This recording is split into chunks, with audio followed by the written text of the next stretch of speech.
주제가 북한에 관한 부분이긴 한데 제 원래가 이제 그 석사 박사 논문이 일본에 관한 거여가지고 제가 이제 그런 계기가 돼서 오사카 총영사를 역임을 했습니다. 작년 재작년 말까지 있었고요.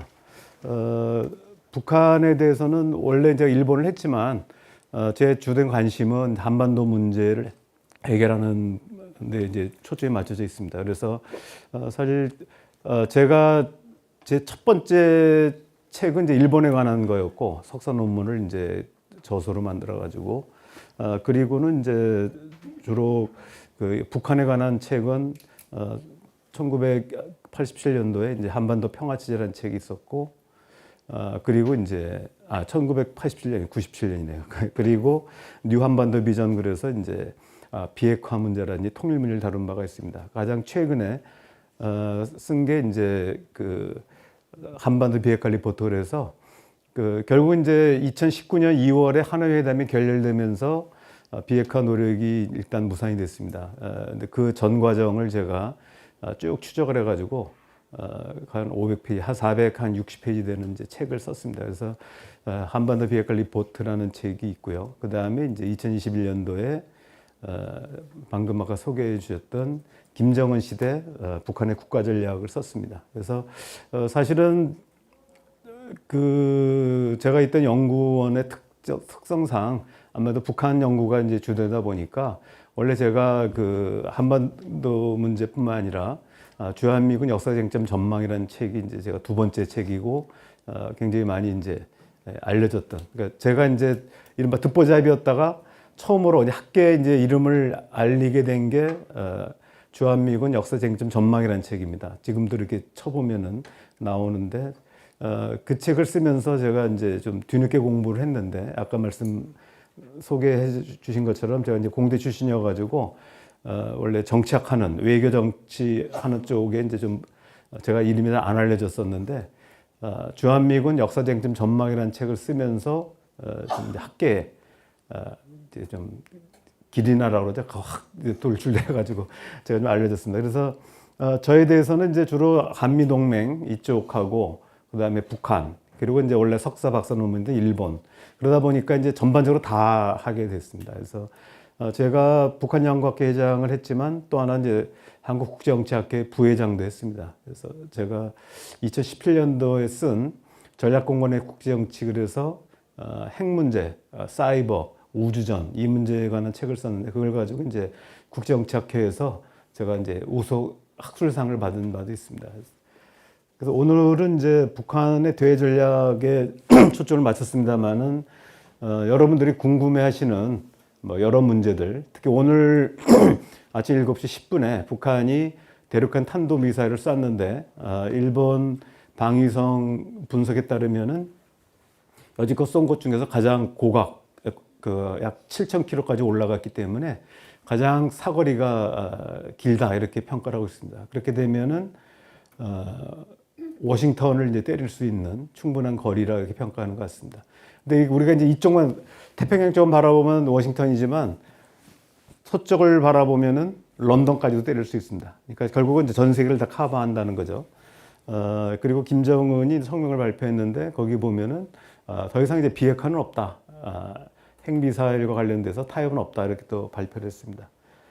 그거에 앞서서 최근에 많이 논란이 됐던 북한군의 이제 이른바 그 러시아 파병 문제가 있습니다. 그 문제에 대해서도 이따 제가 뭐 기회가 닿는 대로 말씀드리도록 하고 또 뭐 그 전에 이게 이제 항상 북한에 관한 이슈가 워낙 관심이 많지만 최근에 이제 작년 말 회의해가지고 연초에 공개됐던 북한의 이제 얘기했던 적대적 두 국가 관계론 이제 그 부분들이 있습니다.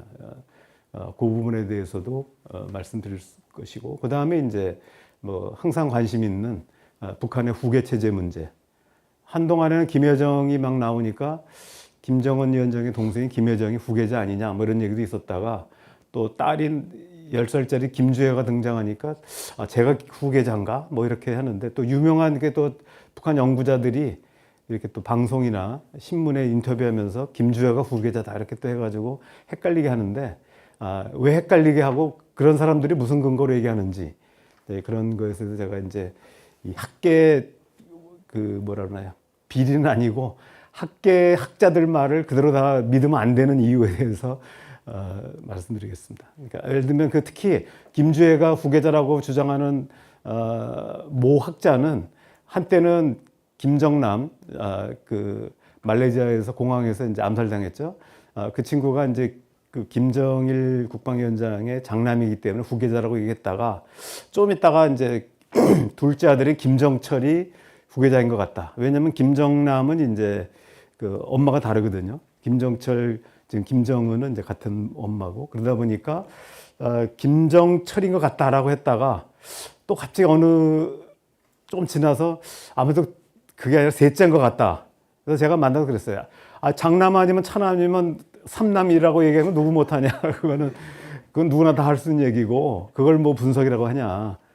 그런 얘기 했는데 지금 뭐 김정은 위원장의 뭐 큰아들이 있다는 얘기 했는데 큰아들이 보이지 않고 딸만 나오니까 제가 바로 후계자다. 뭐 이렇게 얘기하는데 역시 그러면 또 이제 뭐 자식이 누가 또 등장하면 또 바뀌겠죠. 그래서 그런 거는 사실은 그 별로 믿을 수 있는 건 아니고요.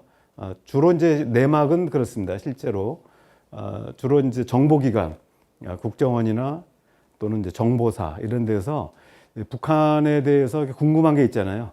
궁금한 게 있으면 이게 이제 우리가 도감청을 하잖아요. 북한의 움직임들.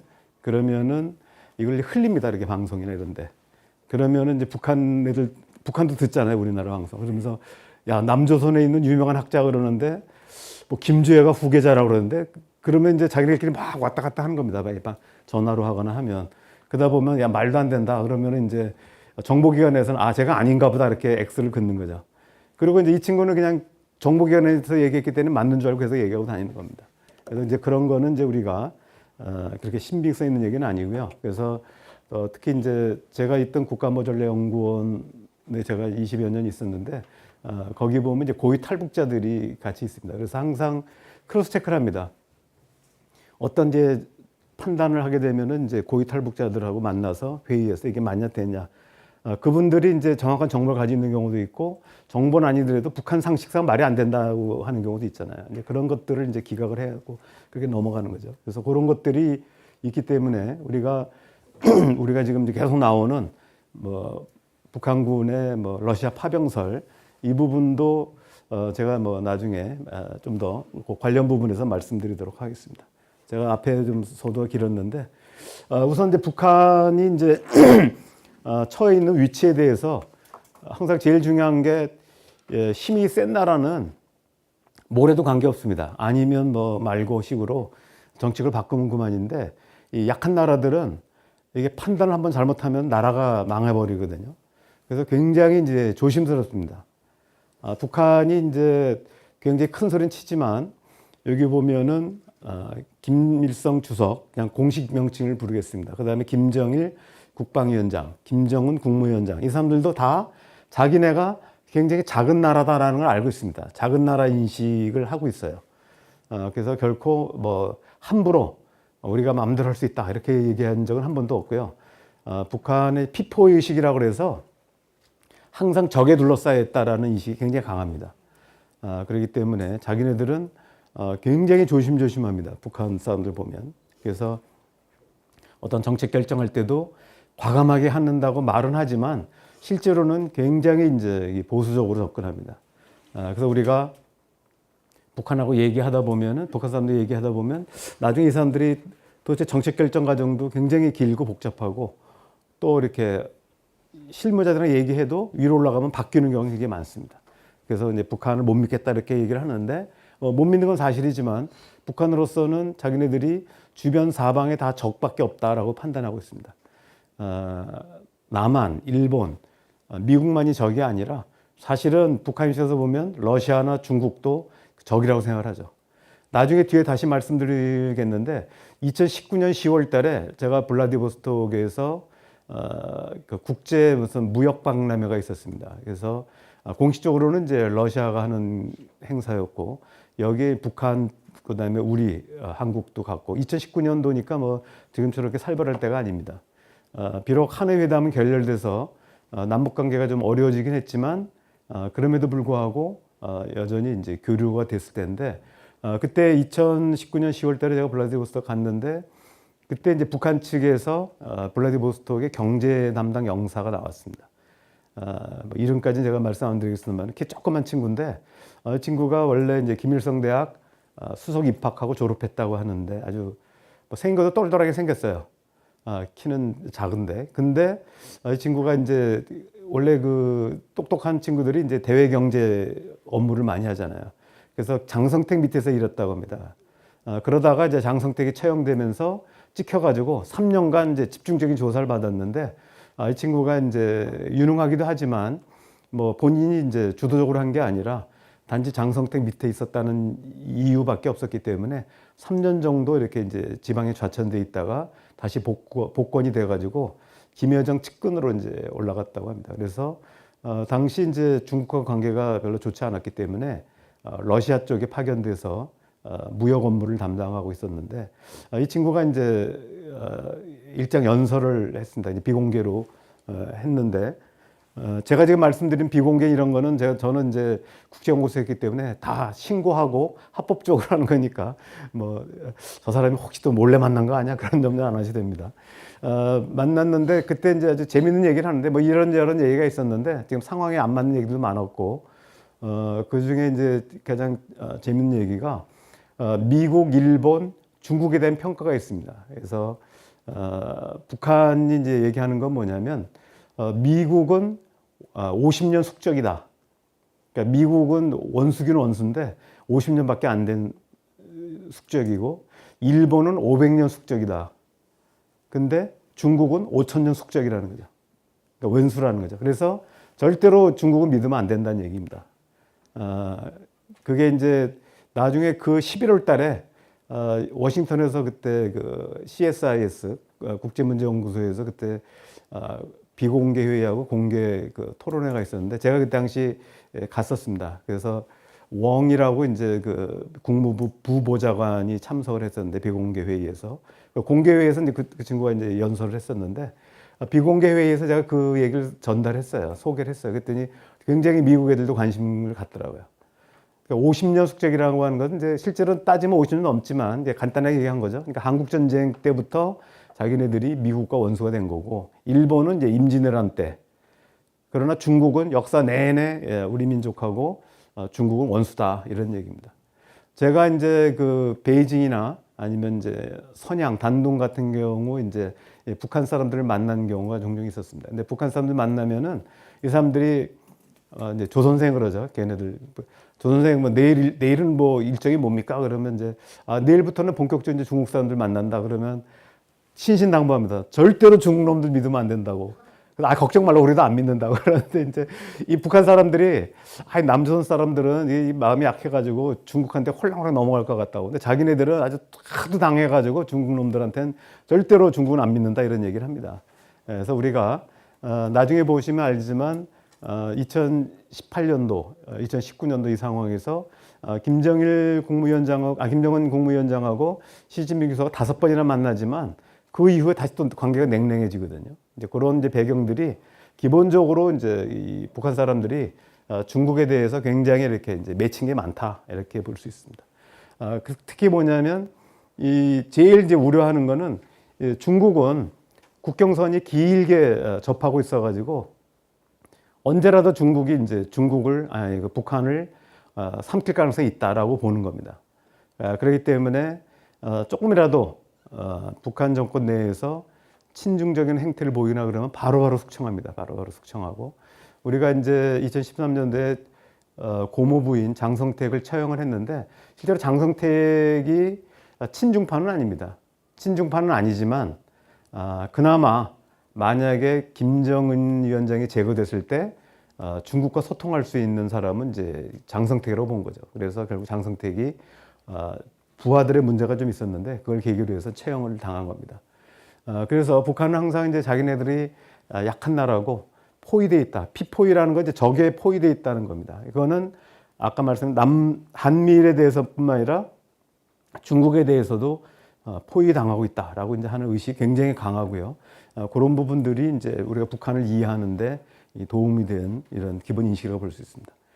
북한의 외교 정책은 뭐 자주 친선 평화라고 얘기를 합니다. 그래서 북한은 그러다 보니까 작은 나라의 인식과 피표 의식 속에서 북한 체제를 유지하기 위해서 항상 자주를 내겁니다. 예, 자주를 내걸고 있는데 원래는 이제 자주 친선 평화 이렇게 얘기를 했는데 여기 보시면 1998년도 그 이후에 이제 김일성 주석이 사망하고 그 다음에 이제 그 이후 과정에서 수정 사회주의헌법이 제정되는데 이때부터는 이제 98년도면은 이제 탈냉전이 시작되면서 냉전이 해체되고 북한이 굉장히 이제 위기에 빠질 때입니다. 전반적으로 냉전이 끝나고 나서 중국과 당시 소련이었죠. 소련과 맺었던 동맹 조약들이 다 파기되고 형식화되는 그런 과정에서 굉장히 체제 위기를 맞이하게 되는데 그때부터 북한이 이제 핵무기를 개발하기 시작합니다.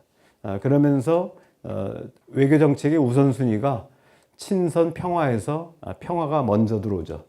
자주라고 하는 건 이제 기본적으로 북한이 주체사상을 얘기했기 때문에 자주가 우선이지만 친선과 평화에서 평화가 친선보다 앞서게 되는 이런 계기입니다.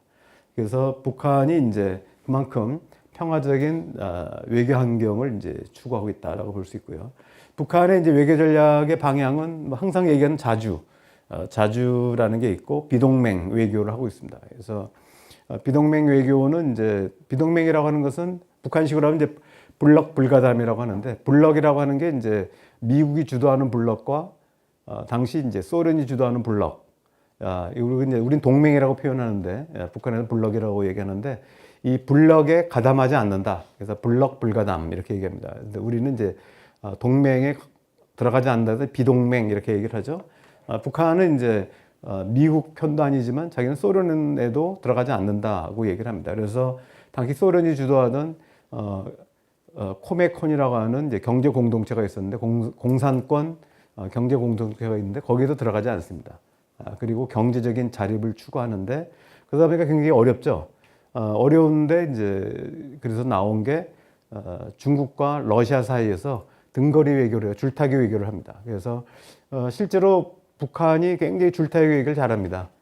강대국에 대해서 항상 굽신거리는 것이 아니라 강대국에 대해서 한편으로는 맞대결하기도 하고 또 한편으로는 상대 그러니까 강대국의 또 다른 편하고 붙어가지고 압박하기도 해서 나름대로 자국의 이익을 추구해 나가는데 그걸 보통 이제 편승과 균형 외교라고 합니다. 특히 이제 미국과 적대 관계에 있었기 때문에 미국에 맞서기 위해서 북한 단독으로는 안 되니까 어떻게 됩니까? 소련하고 손잡아가지고 미국과 균형을 이루거나 그러니까 다시 말하면 소련이나 중국에 편승해서 미국하고 힘의 균형을 추구하는 이런 정책을 쭉 펴왔다 이렇게 볼 수 있습니다. 그래서 요거는 이제 지금 말씀드린 건 좀 딱딱한 내용이긴 한데 북한의 기본적인 이제 외교 이념이다 이렇게 볼 수 있습니다.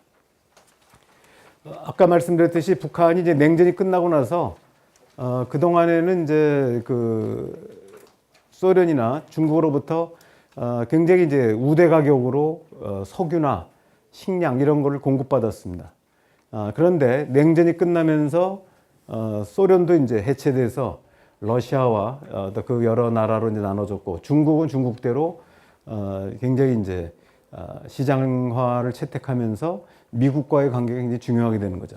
그러다 보니까 동맹조약은 맺었지만 실제로 북한을 적극적으로 보호하려고 하는 의지가 굉장히 약했고 중국으로서는 러시아는 이제 자체적으로 힘이 많이 빠진 상태였기 때문에 북한과 맺었던 공식적인 동맹조약을 깹니다. 그러다 보니까 석유 같은 경우도 과거에는 우대 가격 그래가지고 굉장히 싼 가격으로 북한에 공급을 했는데 이제는 뭐냐면 달러를 내놓지 않으면은 러시아가 북한에 석유를 공급하지 않습니다. 그러다 보니까 이제 북한이 달러가 필요하게 됐는데 외화가 필요하게 된 거죠. 그런데 뭐 북한이 뭐 수출을 해야 외화가 들어오는데 아무것도 팔 게 없는 겁니다. 그리고 더 중요한 것은 국가를 지키려면은 과거에는 이제 중국이나 소련이 동맹 관계를 맺었기 때문에 기본적으로 이제 한미연합군에 대해서 방어할 수 있는 기본 억제력을 가지고 있는데 이제는 이제 그 소련도 해체되고 중국과의 관계도 소원해지고 하다 보니까 북한이 이제 독자적으로 이제 핵을 개발하기 시작합니다. 독자적인 핵을 개발해야 되는 데는 이제 몇 가지 이유가 있는데요.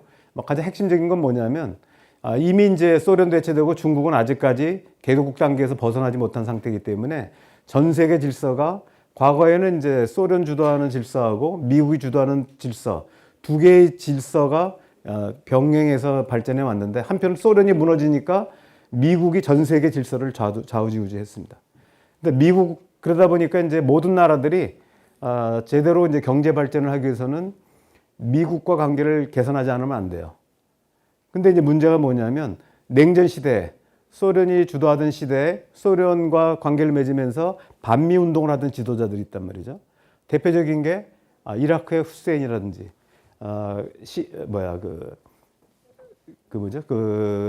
리비아의 카다피라든지 이런 사람들인데 이 사람들도 뭐냐면 기본적으로 미국과 관계를 개선하고 싶은 거예요. 그래야만 경제가 발전할 수 있는 거죠. 왜냐하면 과거에는 소련이나 중국과 관계를 맺어도 살 수가 있었는데 지금은 이제 소련이 해체되면서 경제가 폭망을 했거든요. 그러다 보니까 소련과의 관계 개선은 이제 불가능하고 그런 상태에서 미국과 관계 개선하고 싶은데 미국의 태도인데 미국은 뭐냐면 과거의 반미 지도자들에 대해서는 이들은 그대로 놔두고는 관계 개선 안 하겠다는 겁니다. 그래서 결과적으로는 카다피를 처형하고 제거했죠. 그 다음에 후세인을 제거하고 이런 식으로 해서 과거에 반미 지도자들이 존재하는 상태에서는 관계 개선을 할 수 없다라고 하는 게 미국의 입장이었습니다. 그러다 보니까 북한도 대표적인 반미 지도자들이 김정일이 있었기 때문에 북한이 정상적으로 미국과 관계를 맺을 수가 없습니다. 근데 그렇다고 해서 북한 입장에서 보면은 그동안에 반미 자주화 노선을 펴왔는데 반미는 안 할 용의가 있지만 그렇다고 해서 자기네들이 여지껏 몇십 년 동안 이끌어왔던 김일성, 김정일 체제를 포기할 수는 없는 거 아닙니까? 그쪽 입장에서 본다면. 그러다 보니까 결국은 미국을 끌어들이기 위해서 쓰는 방법 중에 하나가 바로 핵무기 개발입니다. 결국 미국이 약한 고리라고 생각하는 핵무기 부분을 개발해서 이걸 타협의 수단으로 삼으려고 했던 거예요. 협상 칩으로 사용하려고 했던 겁니다. 그래서 북한이 자체 핵무기 개발했는데 이거는 이제 지금은 이제 북한이 사실 핵무기 보유국이 되다 보니까 원래부터 핵무기를 가지려고 했던 게 아니냐라고 하는 이제 의문을 가질 수 있습니다만은 실제로 우리가 이제 많은 전문가들, 국방부도 마찬가지고 당시에 청와대나 여러 정보기관에서 판단할 때도 북한이 처음에 핵을 개발할 때는 협상용이라고 봤습니다. 실제로 북한이 여러 차례 핵을 포기하는 대가로 미국과의 관계 개선, 평화체제 이런 안전을 보장하려고 하는 요구들을 계속 해왔거든요. 그런 걸 봤을 때 북한이 처음부터 핵 보유가 목적이었다기보다는 일단 핵무기를 개발해서 이거를 포기하는 대가로 안전을 확보하려고 하는 이런 어떤 접근 방법이었다고 보고 있는 거죠. 아까 말씀드렸듯이 리비아나 그다음에 이제 이라크나든지 이런 나라들은 실제로 지도자들이 제거되면서 관계 개선을 했거든요. 그런 배경도 있고요. 또 하나는 이제 기본적으로 북한이 만약에 하나 이제 미국하고 협상이 깨지더라도 그렇다면 자체적으로 이걸 계속 발전시켜서 핵보유국으로 가겠다는 그 계산도 있었지만 일단 출발 자체는 이제 협상용이었다라고 볼 수 있고요. 그래서 여기 보시면은 제일 먼저 있었던 것이 여기 보면 1994년 10월 20일 날 북미 회담 제네바 기본 합의가 있습니다. 그래서 이 북한의 영변 핵시설을 동결하고 대가로 이제 미국으로부터 중유 50만 톤씩 1년 동안 그리고 장기적으로는 북한과 미국 간의 연락사무소를 개설하기로 합의한 내용입니다. 94년도. 그래서 이 부분들이 이제 제네바 기본 합의입니다. 이때만 해도 이제 로버트 갈루치 특사하고 북한 외무상하고 이제 협상을 해서 합의했던 내용들입니다. 하지만 이 당시에도 보면은 미국이 당시에 이제 클린턴 행정부인데 클린턴 행정부가 상하 양원이 모두 다 공화당이 다수당이었습니다. 그러다 보니까 실제로 협상을 했는데 이 협상을 하려면 중유 50만 톤을 하면 그게 최소한 2, 3억 달러어치가 되거든요. 그 돈을 확보해야 되는데 의회가 승인을 안 해주는 거예요. 그러니까 결과적으로는 공화당이 지배하고 있었던 클린턴 행정부하에서 중유 공급이 실패합니다. 그래서 몇 년 동안 못 주다가 그러다 보니까 북한이 계속 이제 제네바 합의를 그럼 파기하겠다고 협박을 합니다. 그러자 북한 당시 클린턴 행정부에서 국무부 예산하고 에너지부 예산을 일부 전용을 해가지고 50만 톤을 만들어줍니다. 계속 만들어주는데 결과적으로는 한 3, 4년 정도 제공하다가 나중에 정권이 바뀌게 되는 거죠. 그래서 이 클린턴 행정부에서 부시 행정으로 넘어가면서 제네바 기본 합의가 완전히 깨지게 됩니다. 그래서 북한이 당시에 이제 제가 이제 그 정보기관이나 이런 쪽에서 협상에 참여했던 사람으로부터 들은 얘기로는 북한이 큰 교훈을 얻었다. 그러니까 북한이 이제 자유진영의 시스템을 잘 모르다 보니까 미 행정부하고만 약속을 하면 되는 줄 안 거예요. 행정부가 약속하면 자동적으로 이행이 된다고 생각을 했는데 알고 보니까 행정부가 아무리 약속을 해도 미 의회가 예산을 승인 안 하면 약속을 지킬 수가 없는 거죠. 이게 첫 번째 한번 깨달았다고 합니다. 그래서 그 다음부터는 북한이 이제 모든 걸 다 내놓고 협상하는 것이 아니라 우리가 보통 살라미 전술이라고 듣지 않았습니까? 살라미 전술 하나씩 낱개를 하나하나 쪼개서 하는 건데 다시 말하면 자신들이 하나 양보하면 미국이 약속을 이행하는지를 확인한 다음에 그 다음 단계로 넘어가는 그런 식으로 이제 협상 방식이 바뀌게 됩니다. 우리는 이제 북한이 살라미 전술 쓴다고 해서 부정적으로 얘기하지만 또 북한 입장에서 본다면 실제로 1990년대 제네바 합의의 이행 과정에서 북한 사람들은 자기네가 미국한테 속았다고 생각하는 거죠.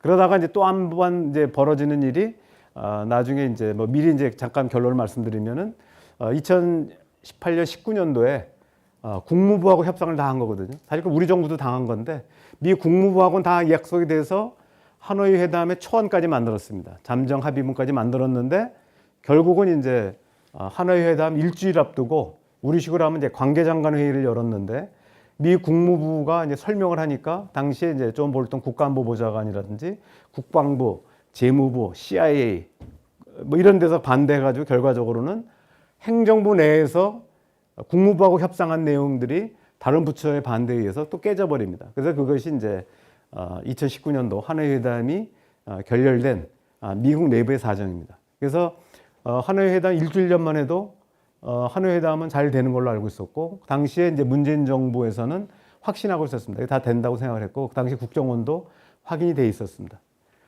제가 이제 그 2019년 2월 27, 28일 날 이제 양일간 하노이에서 회담할 때 뭐 혹시 기억은 안 나시겠지만 제가 KBS에서 48시간 있었습니다. 제가 계속 해설하면서 그 과정을 쭉 있었는데 그 전에는 이제 그 전에 있었던 2018년도 판문점 선언이나 싱가포르 회의 같은 경우는 이 해설자들이 계속 바뀌었거든요. 한 서너 시간마다 바뀌다 보니까 이 해설자의 성향에 따라서 정반대 해설들을 막 하다 보니까 방송국에서 이거 문제가 있다 그래가지고 일관되게 이제 설명하는 사람이 필요하다 그래가지고 저랑 이제 통일부 차관했던 이관세 전 차관이랑 같이 이틀 동안 계속 했었습니다. 그래서 그 당시 이제 상황을 쭉 아주 자세하게 알고 있는데 그리고 아까 말씀드렸듯이 한반도 비핵화 리포트라는 책이 바로 직후에 나왔는데 그 과정을 제가 추적을 했었기 때문에 그렇기 때문에 이제 북한으로서는 이제 자기네들이 일단 미국한테 당했다라고 판단하고 있고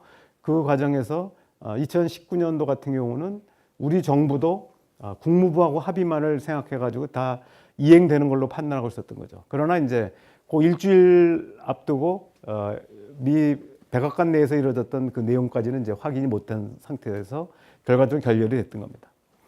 자, 그 다음에 보시면은 이제 육자회담이 있었습니다. 육자회담이 있어서 9.1 공동성명이 이제 있었는데 당시에 이제 핵시설 폐기와 평화체제 교환에 합의를 합니다. 이거는 이제 원래 육자회담이라고 하는 것은 이제 원래 핵 문제를 다루는 부분인데 당시에 이제 북한 외무성이 2005년도 7월 달에 성명을 발표합니다. 그래서 북한이 처음으로 비핵화 조건을 내걸었는데 그게 바로 뭐냐면 북한에 대한 평화 보장을 해주면 핵을 포기할 수 있다라고 하는 성명을 발표합니다. 그래서 협상이 급진전돼 가지고 나온 것이 9.1 공동성명입니다. 9.1 공동성명에 따르면은 북한이 핵을 포기하면 한반도 평화협정을 체결하고 또 하나는 이제 북미 수결해주겠다라고 약속을 합니다. 그거를 이제 약속한 것이 9.1 공동성명입니다. 자, 그래서 이런 내용들이 있는데 결과적으로는 또 역시 그것도 이제 실패하게 되고 북한이 이제 실패하게 9.11 공동성명이 깨지게 된 가장 큰 원인은 일본한테 있습니다. 당시 어떻게 되었냐면 특히 이제 9.11 공동성명의 2단계 협상이 4.13 혁명이라는 게 4.13 합의, 4.3 합의, 13 합의가 4.13 합의, 13 합의 두 번에 걸쳐서 있었는데 당시에 보면은 북한이 이제 불능화 핵시설을 못 쓰게 만드는 과정 만들면 거기에 상응해서 육자회담의 나머지 5나라들 미국, 일본, 한국, 중국, 러시아가 중유 합해서 20만 톤씩 100만 톤을 제공하기로 약속을 했었습니다. 근데 일본이 갑자기 납치 문제를 꺼내 들었어요. 그래서 납치 문제를 해결하지 않으면 우린 20만 톤을 줄 수 없다라고 해가지고 실제로 80만 톤 다 왔는데 20만 톤이 안 오는 바람에 북한도 불능화를 하다가 멈춰버린 거죠. 그래서 근데 일본은 끝까지 납치 문제를 해결해주면 안 된다. 그리고 우리 정부는 화가 났죠. 왜냐하면 납치 문제는 전혀 이거 핵과 관계가 없는데 야, 핵 문제 얘기하는데 왜 갑자기 납치 문제를 얘기하느냐. 근데 일본으로서는 그렇게 생각한 거죠. 이게 이 문제를 걸고 넘어지면 북한이 결국 납치 문제에서 해결에 뭔가 진전이 있지 않겠냐라고 했겠죠. 그러나 이제 국제 합의를 깨버린 거죠. 그래서 제가 이제 일본 학자들이나 이런 사람들, 외교관들 만나서 굉장히 항의를 많이 합니다. 그 이후에도 계속 했는데 너희들 때문에 핵 문제가 해결이 안 된다. 당시 이호 당시에 이제 9.11 공동성명대로 했다면 마지막으로 이제 비핵화가 가능했거든요.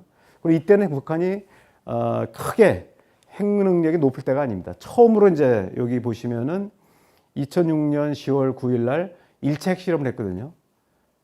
나중에는 이제 2017년에는 6차 핵실험까지 하고 수소폭탄 실험까지 했습니다. 그러니까 이때만 해도 굉장히 초보적인 핵실험을 했기 때문에 아직 핵무기를 만들 능력이 안 됐거든요. 그런데 결과적으로 일본이 협상을 깨는 바람에 이것이 결국 북한의 핵보유로 나아가게 됐다 이렇게 볼 수 있습니다. 그리고 이제 이루어진 부분이 잘 아시다시피 2018년 6월 12일 싱가포르에 있었던 북미 정상회담, 그 다음에 이제 2월 말에 있었던 하노이 북미 정상회담이 있습니다. 이런 부분들이 이제 그 북한 핵무기를 사실 여러 차례 한 3차례 걸쳐서 막을 수 있는 기회가 있었는데 다 이루지 못한 부분입니다. 그 이후에 이제 중요한 부분들이 있는데 바로 2017년 11월 29일 날 북한이 이제 그 대륙간 탄도미사일을 쏩니다. 좀 더 이제 구체적으로 말씀드리면 2017년도 상황은 굉장히 박근혜 대통령이 탄핵되고 문재인 정부가 막 들어선 직후입니다. 그럼에도 불구하고 북한이 이제 계속 핵 미사일 개발을 강화해가지고 2017년 7월 4일 날 북한이 처음으로 대륙간 탄도미사일 ICBM을 쏩니다. 화성 14형을 쏘는데 성공을 하죠. 그러자 이제 당시 트럼프 대통령입니다. 트럼프 대통령이 노발대발하면서 북한에 대해서 군사행동을 가할 수 있다라고 협박을 하죠. 그러면서 이제 위기가 고조됐고 결국 2017년 9월 3일 날 북한이 수소폭탄 실험을 합니다. 6번째 핵실험을 했는데 그게 바로 수소폭탄 시험이었습니다. 그리고 이 부분들은 이제 우리 국방부는 축소해가지고 기존 폭발력이 한 5배 정도밖에 안 된다고 하는데 당시 이제 미국이나 일본에서 측정한 걸로 하면은 기존의 핵실험한 거에 10배 이상의 위력을 가지고 있는 수소폭탄으로 이제 확인이 됐습니다. 그래서 수소폭탄 실험을 하고 다시 또 북한이 바로 2017년 11월 19일 날 이 ICBM 대륙간 탄도미사일을 쏘는데 성공을 합니다. 근데 같은 걸 계속 쏘는 게 아니라 조금씩 개량된 거죠. 그래서 북한이 이제 수소폭탄 실험도 했고 또 대륙간 탄도미사일을 시험 발사에 성공하면서 국가 핵무력을 완성했다고 선언합니다. 그래서 화성 14형에서 이제 11월 29일 날 화성 15형으로 이제 좀 더 진화된 거죠. 그래서 이게 이제 왜 수소폭탄이 이제 중요하냐면 원자폭탄하고 수소폭탄의 차이가 뭐냐면 우선 위력의 차이가 있겠죠. 가장 큰 건 위력의 차이인데 원자폭탄의 한 10배에서 100배 정도의 위력을 가진 게 수소폭탄입니다. 그러다 보니까 우리가 일본의 이제 히로시마와 나가사키에 원자폭탄을 투하했지 않습니까? 그때는 어떻게 되냐면 이게 원자폭탄의 무게가 어느 정도냐면 5.5톤, 5,500kg입니다. 그러니까 무거워가지고 이게 미사일로 쏠 수가 없고요. 비행기에다가 탑재해가지고 비행기에서 이렇게 떨어뜨리는 겁니다. 요새 같으면 어떻게 돼요? 비행기를 떨어뜨려 갔다가는 미사일 맞아가 요격당하잖아요. 그러니까 요새는 그렇게 할 수가 없어요.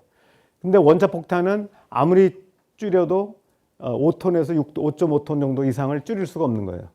그러면 보통 이제 대륙간 탄도미사일이나 이 로켓을 쏠려면은 이게 가벼워야 되죠. 보통 얘기할 때 5, 600kg에서 1톤 정도까지가 돼야 된다고 그래요. 그만큼 작아야 되는 거죠. 소형화가 되고 경량화가 돼야 되는데 그러려면은 원자탄 가지고는 안 되는 거죠. 원자탄은 그냥 비행기에서 투하하는 것밖에 없어요.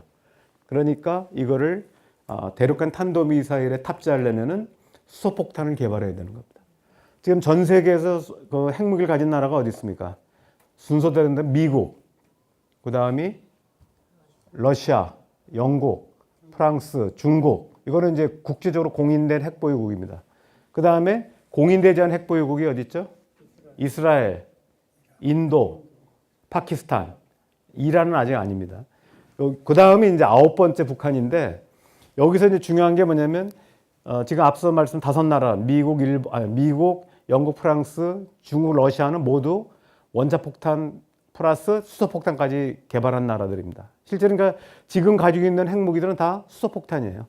실제로 원자폭탄은 이제 실용성이 없기 때문에. 근데 영국이 아니죠. 인도, 파키스탄, 이스라엘은 아직까지 수소폭탄이 아니라 다 원자폭탄입니다. 그러니까 실제 실용적이라기보다는 억제용으로만 가지고 있는 거죠. 근데 북한은 이미 수소폭탄을 개발한 겁니다. 그래서 그런 부분들이 큰 차이가 있고요. 그래서 북한은 바로 이제 수소폭탄하고 원자폭탄을 ICBM을 개발하에 성공한 이후에 국가 핵무력 완성을 선언했고요. 그리고 나서 바로 이제 태도가 변합니다. 실제로 2017년 12월 달에 김정은 국무위원장이 백마를 타고 백두산에 등장합니다. 그래서 우리가 이제 이 북한 연구자들이 하나의 이제 신호로 보고 있는 게 북한의 최고 지도자가 백두산에 오르면은 뭔가 커다란 정책 변화가 있다라고 판단합니다. 왜냐하면 이제 백두산이라고 하는 부분은 바로 이제 김일성 주석이 이제 항일 운동의 근거지기도 했고 또 그 이후에도 김정일 국방위원장이 후계자로 할 때도 김일성과 김정일이 같이 백두산을 올린 적이 있거든요.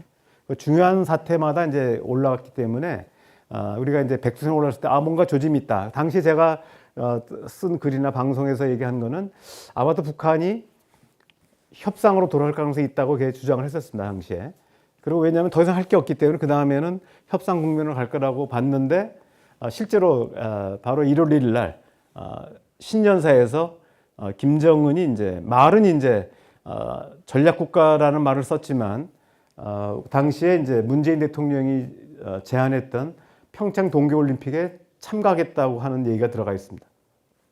그래서 2018년 이후에 상황이 급진전돼 가지고 실제로 이제 그 김여정이라든지 당시에 최고인민회의 상임위원장이었던 김영남이 서울을 방문합니다. 그래서 이제 평창 동계올림픽에도 그러니까 개막식에도 들어오죠.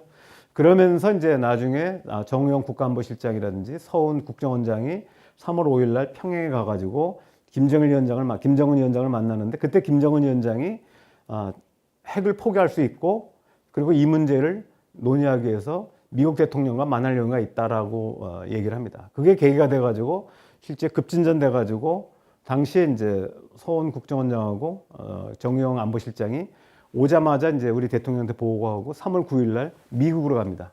그래서 트럼프 대통령한테 얘기를 했는데 물론 이제 트럼프 대통령이 만난 건 3월 9일이지만 바로 즉각 이제 미국하고 정보 공유하고 있는 거겠죠. 그래서 트럼프 대통령이 이제 만났을 때 오케이 했습니다. 오케이 했는데 참모들이 맥마스터 안보보장 이런 사람들이 배에서 반대한 거예요. 야, 이게 그 김정은을 만나면 안 된다.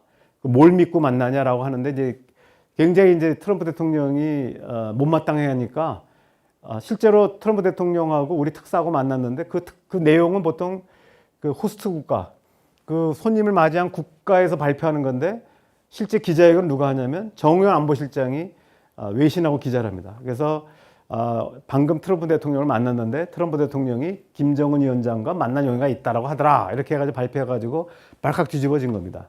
그래서 실제로 이제 북미 정상회담이 이제 역사적인 정미 정상회담이 이제 계기가 된 겁니다. 그래서 이때 보면은 북한이 어쨌든 이제 전략국가라는 용어를 씁니다.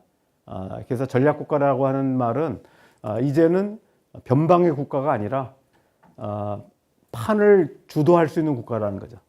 그래서 이제 뭐 미국이나 뭐 예를 들면은 뭐 중국이나 러시아 같은 대등한 어떤 힘을 가지고 있는 국가다 이렇게 스스로 얘기를 하고 있습니다. 그래서 이런 부분들이 이제 최근에는 이제 전략국가란 말을 많이 쓰지는 않는데 가장 최근에 쓴 거는 제가 조사한 거로는 이제 제가 일본에 있을 때였는데 조선은 강대한 자의적 핵 억제를 가진 전략국가의 지위에 올라서고 세계 정치 구도를 전면적으로 변화시켰다라고 얘기를 합니다. 그래서 이제는 북한이 독자적으로 이제 안보 문제를 해결했다 이렇게 얘기를 하게 됐습니다. 자, 그 이후의 과정은 이제 간략하게 보겠습니다. 그래서 김정은 위원장이 아까 말씀드렸듯이 육개항 2018년 3월 5일 날 당시 이제 정의용 안보실장이 평양에 갔을 때 약속합니다. 북측은 한반도 비핵화 의지를 분명히 했으며 북한에 대한 군사적 위협이 해소되고 북한의 체제 안전이 보장된다면 핵을 보유할 이유가 없다는 점을 명백히 했다. 그래서 이제 이 입장을 미국에 전달하고 그 이후에 남북 정상회담과 북미 정상회담이 이루어지게 된 겁니다. 그래서 여기 이제 4월 27일 날 이 장면이 이제 이게 남측으로 북한의 지도자로서는 처음으로 남측 땅을 밟은 겁니다. 뭐 좀 애매하긴 하지만 어쨌든 군사 분계선의 남쪽을 잠깐 왔다가 다시 돌아갔지만 어쨌든 최초냐 아니냐는 논란이 있었는데 실제로는 한국전쟁 당시에 김일성이 이제 잠깐 서울에 다녀간 적이 있다는 얘기가 있습니다. 그래서 최초가 아니라 두 번째다 이런 얘기를 하는데 어쨌든 간에 당시에 이제 왜 정상회담을 왜 계속 평양에서 하냐라고 하는 우리 한국 사회 내에 이제 보수층의 불만이 있었기 때문에 어쨌든 형식적이나마 김정은 위원장이 남쪽 땅을 이제 먼저 밟은 거죠. 밟고 다시 이제 회담을 한 겁니다. 이때 이제 큰 틀에서 합의를 했고요. 이 내용을 받아가지고 6월 10일 날 싱가포르 북미 회담이 있었습니다. 그래서 새로운 북미 관계를 수립하고 한반도 평화 체제를 구축하고 그 다음에 한반도 완전한 비핵화를 하겠다라고 해서 정말로 이제 역사적인 정상회담입니다. 미국 대통령이 어떻게 보면 적대 국가의 원수를 이렇게 만난 경우가 없는 거죠. 그래서 굉장히 기대감이 있었고 사실은 이제 굉장히 이제 뭐 지금 이제 정권이 바뀌다 보니까 비난하는 사람들, 북한한테 속았다 이렇게 얘기하는 사람이 있지만 사실 그렇지는 않습니다. 이 당시만 해도 가능성이 충분히 있었고, 당시 여러 가지 이제 뭐 지금 복귀해보면 바닥식으로 해서 복귀해보면은 오판들이 몇 개가 있었는데, 첫 번째 이제 그 싱가포르 이 당시에 이제 비핵화의 가능성이 있었을 때 첫 번째 방해자로 등장한 것이 이제 중국입니다. 이때만 해도 7년 동안 중국과 북한의 관계가 정상 간의 교류가 없었습니다. 그 심지어 2013년도에는 김정은 국무위원장 특사로 최룡해가 갔는데 지금도 2인자라고 보죠. 최룡해가 베이징을 갔는데 특사를 맞이하는데 보통 특사가 이제 그 친서를 전달하면은 보통 두 손으로 받지 않습니까? 다 보통 그렇게 나옵니다. 근데 시진핑 주석이 김정은 위원장의 친서를 한 손으로 받습니다. 한 손으로 받고 그러니까 이제 2015년도에 리잔수라고 이제 중국의 지금은 순서가 넘버 3였는데 이 사람이 다시 이제 북한의 특사로 옵니다. 그럼 북한이 어떻게 했을 것 같아요? 어떻게 받아요? 근데 한 손으로 받긴 받아야 되겠는데 아무래도 중국이 너무 세단 말이에요. 큰 나라 너무 크잖아요. 이 인구가 14억에 2,500만 밖에 안 되는데 그러니까 어떻게 했어요? 머리를 썼어요. 그 사진을 이렇게 원래 지금 생각나서 얘기 드린 거라 원래 강의의 내용이 아니어서 그런데 그냥 한 손으로 받긴 그렇잖아요.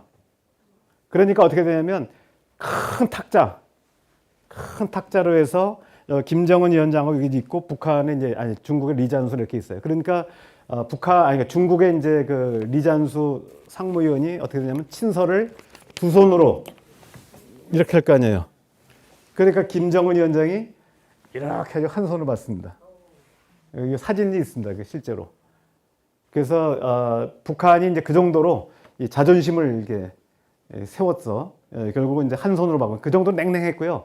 그다가 이제 중국이 이제 열받은 게 뭐냐면 그 동안에 정상 간의 교류가 없는 상태에서 아까 말씀드렸죠. 3월 5일 날 이제 그 합의하고 6일 날 내려왔단 말이에요. 서울에. 그리고 언론에 대대적으로 보도가 되고 보고되고 나서 3월 9일 날 미국으로 간 거란 말이에요. 우리 특사단이. 그러다 보니까 점점 다 나온 거죠. 그러니까 남북 정상회담까지만 해도 모르죠. 북미 정상회담을 한다고 했는데 중국이 발칵 뒤집어진 겁니다. 그러자 중국이 이제 이건 가만 놔둘 수 없다 그래가지고 당시 최선희 외무성 부상이 저기 그 스톡홀름에 가 있었는데 이때 귀로에 거기는 북한은 이제 바로 비행기가 없기 때문에 북한의 이제 고려항공은 베이징하고 평양밖에 없거든요. 국제선이. 그러다 보니까 이제 베이징에서 한번 갈아타고 다시 북한으로 들어가야 되는데 딱 내렸을 때 중국 측에서 보자고 한 거죠. 그리고 협박을 합니다. 지금 유엔 안보리 제재에 따르면은 북한에 들어가는 중유, 정제유 5만 톤에 중유 50만 배럴이거든요. 이게 다 누가 주냐면 다 중국이 제공하는 겁니다. 여기까지만 예외로 뒀거든요. 근데 이제 중국 입장에서 보면은 남북 정상회담, 북미 정상회담 하다고 했더니 이게 가만 놔둘 수가 없는 거죠. 왜냐하면 이렇게 되면 판이 완전히 바뀌거든요. 지정학적으로. 그러자 이제 중국이 협박을 합니다. 니들 그런 식으로 하면은 정제유하고 중유를 완전히 끊겠다라고 협박을 합니다. 그래서 실제로 그리고 돌아가 가지고 김정은이 일주일 만에 김정은 위원장이 북경을 방문합니다. 그럼 이렇게 제가 그걸 어떻게 잘하냐? 실제로 김정은 위원장이 인사말 하는 거 보면 이렇게 이 중국 동지들이 일주일 만에 이렇게 급하게 정상회담을 이렇게 준비했는데 이렇게 잘 해줘서 정말 고맙다 이런 얘기를 했습니다.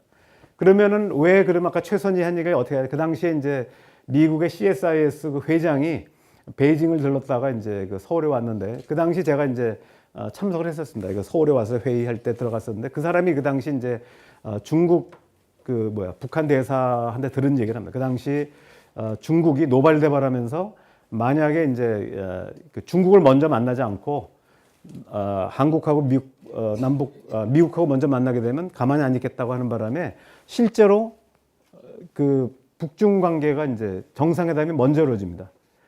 남북 정상회담하고 그 직후에 이제 북중 정상회담이 이루어지고 그러자 또 중국하고 북한하고 만나기 시작하니까 트럼프 대통령이 또 이제 화가 난 거죠. 그래서 원래 이제 그 맥메스터라고 이제 그 3스타 장성 출신이었는데 이 사람이 처음에 물론 반대했다고 그랬죠. 근데 어쨌든 이 사람이 뭐 끝까지 반대할 그건 안 되니까 나중에 동의를 했는데 이거를 이제 강경파인 존 볼턴으로 바꿉니다.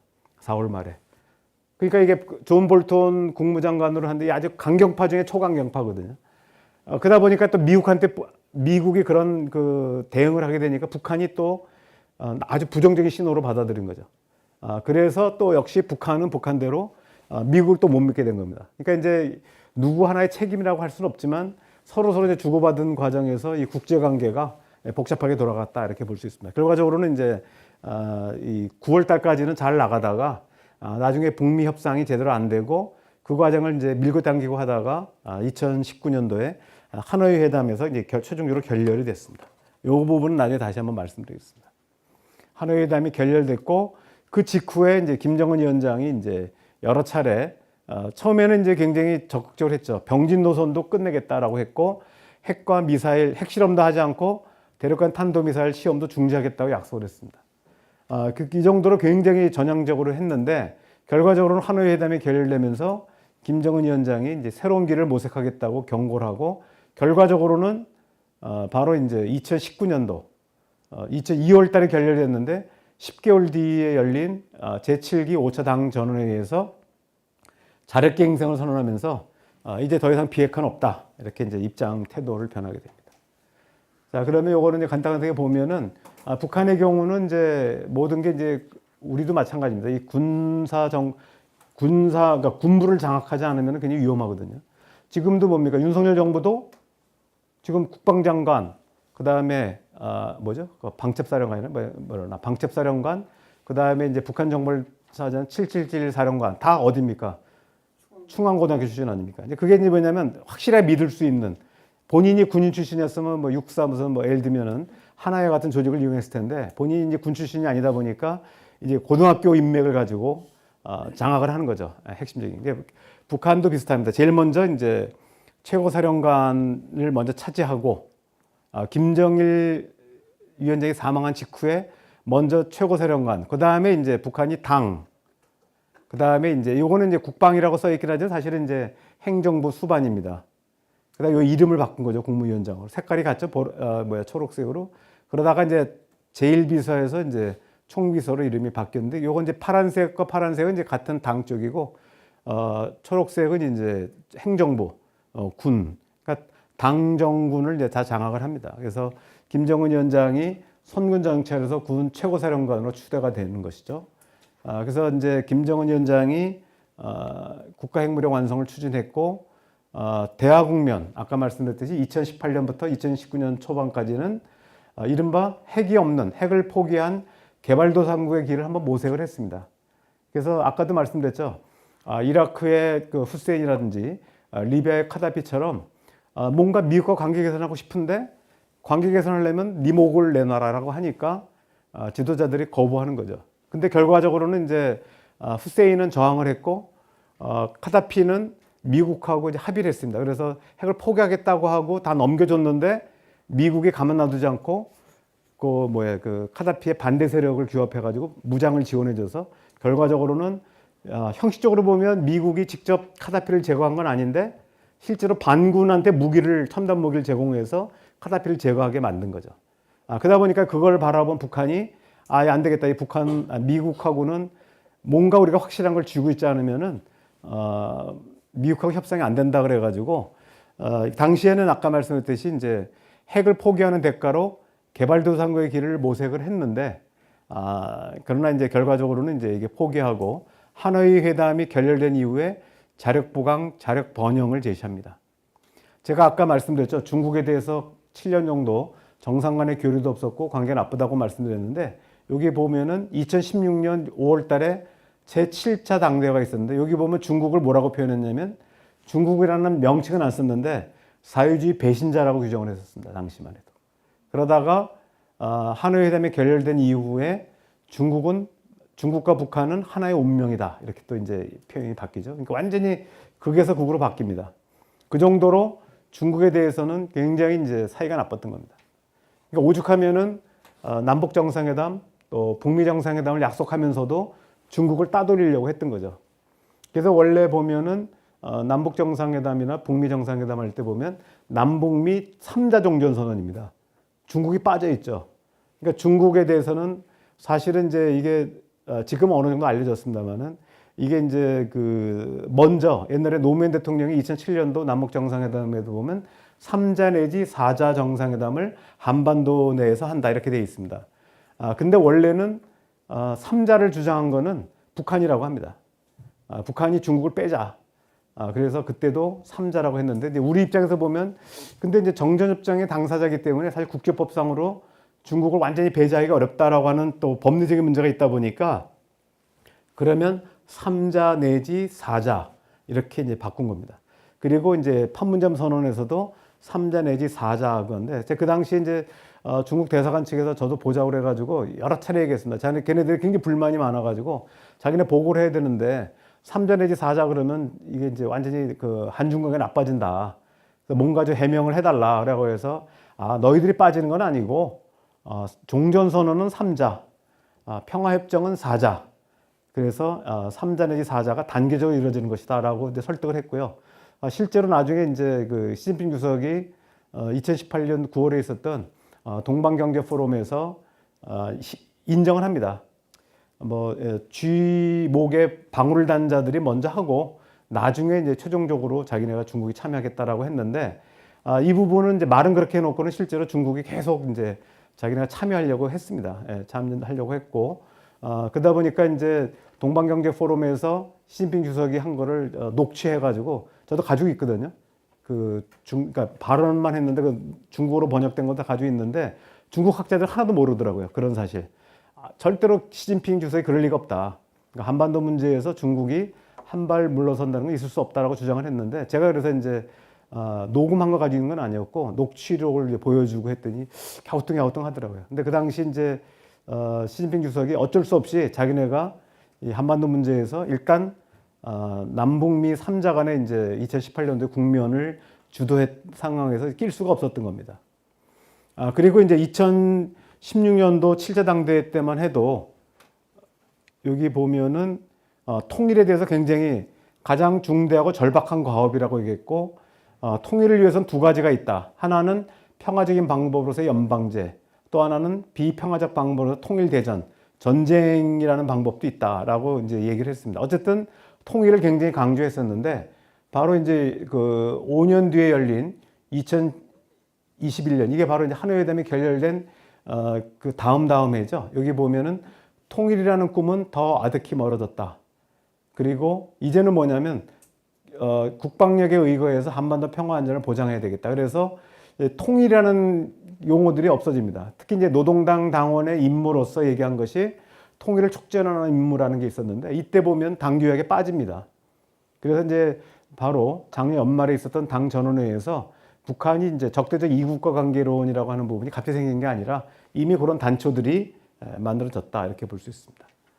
북한의 이제 국제 정세를 어떻게 보고 있냐면은 2022년 12월에 있었던 건데 국제관계 구도가 신냉전 체계로 명백히 전환되고 다극화 흐름이 더욱 가속화되고 있다라고 해서 북한 입장에서 본다면은 이제 미국이 쇠퇴하고 중국과 러시아가 부상하면서 이제는 이제 자기네한테 유리한 국면이 만들어지겠다라고 판단하고 있는 겁니다.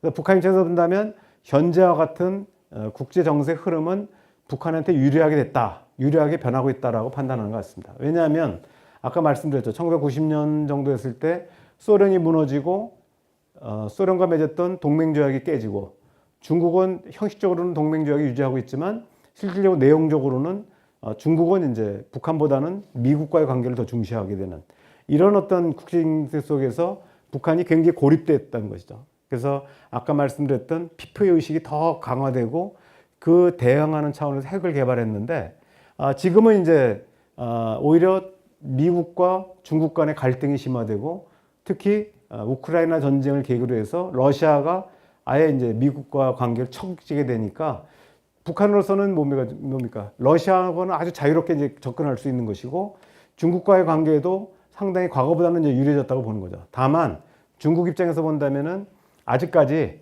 북한이란 나라는 먹을 게 별로 없잖아요. 그리고 또 관계를 맺어봐야 부담이 너무 크단 말이에요. 그런데 미국과의 관계는 굉장히 중요하단 말이죠. 여러 가지 이제 반도체나 첨단 기기, 그 다음에 세계 큰 시장으로서의 미국, 중국이 서로 중요하기 때문에 중국은 뭐냐면 아까 말씀드렸죠. 북한이 중국을 못 믿는 이유 중에 하나이기도 한데 중국은 끊임없이 북한하고 하는 척 하면서도 계속 중국과 미국이 딜을 합니다. 북한의 핵무기를 포기하는 데 도움을 주면은 미국이 뭘 해줄 수 있냐라고 계속 요구를 합니다. 그러다 보니까 왕이 이제 외교부장이라고, 그 다음에 그 썰리번 국가보좌관 또는 이제 거기 국무장관이랑 얘기하면서 계속 이제 북한을 카드로 삼아서 북한의 비핵화를 도와주면은 혹시 지금 미국이 중국에 가하고 있는 각종 규제들, 반도체란 이런 거를 풀어줄 수 있냐고 계속 딜을 하는 겁니다. 근데 이제 미국은 이제 북한이 중요한 게 아니죠. 그러니까 서로 마찬가지입니다. 미국 입장에서 보면은 중국하고 북한 입장은 북한 핵의 위험성하고 중국을 견제하는 거에 비중으로 본다면 미국 입장에서 보면 중국이 더 위험하다고 보는 거죠. 장기적으로 보면. 그래서 협상이 결렬되고 중국도 마찬가지죠. 중국은 북한과의 관계, 전통적인 친선 우호 관계를 맺는 것보다는 미국과 관계를 개선해서 경제 성장을 다시 촉진하고 그 다음에 여러 가지 제재를 푸는 것이 더 중요하다고 보는 거죠. 그러다 보니까 중국과 북한 간에는 미묘하지만 분명한 갈등 관계가 있는 거죠. 그래서 지금 북한하고 러시아하고 그렇게 관계 개선을 하더라도 중국은 끼질 않습니다. 그러니까 중국은 개별적으로는 러시아하고 굉장히 관계를 돈독해 하고 올해만 해도 4번인가 5번인가 정도 정상이 만났다고 하는데 그럼에도 불구하고 북한하고는 냉랭하거든요. 그래서 아까도 말씀드렸듯이 2018년도처럼 북한이 이제 미국과 그리고 한국과 접촉을 하니까 그때서야 이제 나타난 것이지 실제 그렇지 않았으면은 중국은 북한에 별로 관심도 없는 거죠. 북한은 북한대로 또 중국에 대한 불신이 강하고요. 그래서 이 두 가지인데 신냉전 대응 전략으로서 바로 이제 장기전으로 보고 있는 겁니다. 그래서 기본적으로는 제재는 풀어주지 않을 거라고 보는 거죠. 그러니까 북한은 그동안에는 뭡니까? 핵을 포기하면 유엔 안보리 제재나 미국의 독재 제재를 풀어주겠니 했는데 해보니까 안 되겠다고 생각 아예 포기해버린 겁니다. 그러니까 장기전으로 가고 정면 돌파하겠다는 거. 자체적인 힘으로 제재를 돌파하겠다는 것이고요. 또 하나는 다극화 활용 전략. 지금 북중러 북방삼각구도 형성. 아까 말씀드렸듯이 북한과 중국은 조금 소원한 관계가 있습니다. 똑같은 건 아닙니다. 그런데도 불구하고 기본적으로는 미국과 중국과의 관계가 전략 경쟁하에 들어가 있고 미러 관계나 적대 관계로 돼 있죠. 그러다 보니까 여기에 편승해서 북방삼각 구축을 통해서 안정된 안보 환경을 만들려고 하는 것입니다. 그리고 기타 미국과 관계가 나쁜 중국, 러시아, 이란, 그다음에 베트남, 쿠바 등 여기 이제 쿠바나 베트남은 공식적으로 사회주의 국가 아닙니까? 아직까지. 지금 중국, 베트남, 쿠바는 공개적으로 자기네가 사회주의 국가라고 얘기하고 있습니다. 다만 러시아나 이란은 아니지만 그래서 어쨌든 북한 입장에서 본다면은 북한도 스스로 사회주의 국가로 규정하고 있기 때문에 사회주의 국가들 그리고 중국과 러시아 이런 나라들과의 우호적인 경제 협력을 강화하겠다라고 하고 있고 주중대사도 이제 지금 부총리급으로 격을 높였고 그 다음에 이제 그 이란을 이제 대외 경제상이 금년 4월달에 이란을 방문했습니다. 그래서 이제 여러 가지 이제 경제 협력을 논의하고 있는 거죠. 그래서 이런 부분들은 이제 뭐 여러 가지 정면 돌파전에 대한 얘기니까 요거는 나중에 자료들을 여러분들이 보시면은 세세한 설명입니다. 아까 지금 큰 틀에 설명드린 부분이고 그래서 여러 가지 이제 북한이 중국이라든지 뭐 홍콩 사태나 신장 위구르 문제 이런 부분에 대해서 무조건 중국을 지지합니다. 그 다음에 러시아에 대해서 러시아가 우크라이나를 침공했지만 무조건 이제 러시아를 지지하는 거죠. 그리고 이제 여기에 대한 대가로 러시아의 군사단, 그 다음에 이제 쇼이구 국방장관, 또 나중에 이제 푸틴과 만나고 결국은 금년 6월 19일 날 조로 포괄적 전략 동반자 관계를 조약을 체결했습니다. 그래서 이제 준 동맹 관계죠. 완전한 동맹 관계는 아니고요. 준 동맹 관계를 체결하게 됐습니다. 그래서 이런 식으로 해서 이제 북한과 중국 관계보다는 북한과 러시아 관계가 급진전하게 됩니다. 아까 말씀드렸듯이 어차피 러시아나 북한은 이판사판입니다. 그래서 둘 다 같은 처지이기 때문에 굉장히 긴밀한 관계가 있지만 중국은 자기네들은 아직도 이제 경제 성장에 대한 꿈이 있는 거예요. 그래서 지금 러시아하고 관계를 풀면서도 북한하고는 약간 거리를 두고 있어요. 그래서 그렇다고 해서 이제 뭐 한국과의 관계를 풀거나 미국과 관계가 개선되는 건 아닙니다. 그렇지만 빌미를 안 주려고 계속 노력을 하고 있는 거죠. 여기 이제 북중 관계에서 보면은 아까 말씀드렸던 여러 가지 이제 여기 보시면 김일성이 중국을 방문하고 김정일이 이제 약 9년 만에 방문했죠. 그다음에 양상곤, 뭐 강택민 그래서 이 보면은 이제 실제로 북중 관계가 김일성 때는 굉장히 좋았고 김정일서부터는 굉장히 소원한 관계에 있다가 김정은으로 넘어오면서 굉장히 악화됐습니다. 그 다음에 아까 말씀드렸던 거네요. 연도가 정확하게 나오네요. 2014년 5월 5일 최영애가 방중에서 시진핑을 만나고 그 다음에 이제 심지어 숭타오 아까 말한 건 리잔수 얘기인데 이건 숭타오라고 해서 대연락부장이 특사를 방문했는데 특사가 왔는데도 불구하고 김정은이 안 만나줍니다.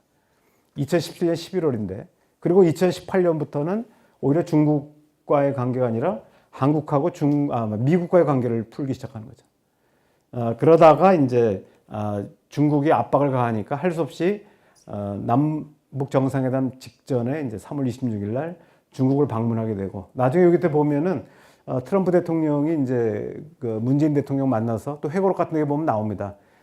그동안에 김정은이 순순하게 잘 말 듣는 것처럼 하다가 시진핑 만나고 와서 완전히 태도가 변했다 이런 얘기를 합니다. 그래서 그런 것들이 이제 실제 중국이 영향을 미쳤을 거라고 보고 있습니다.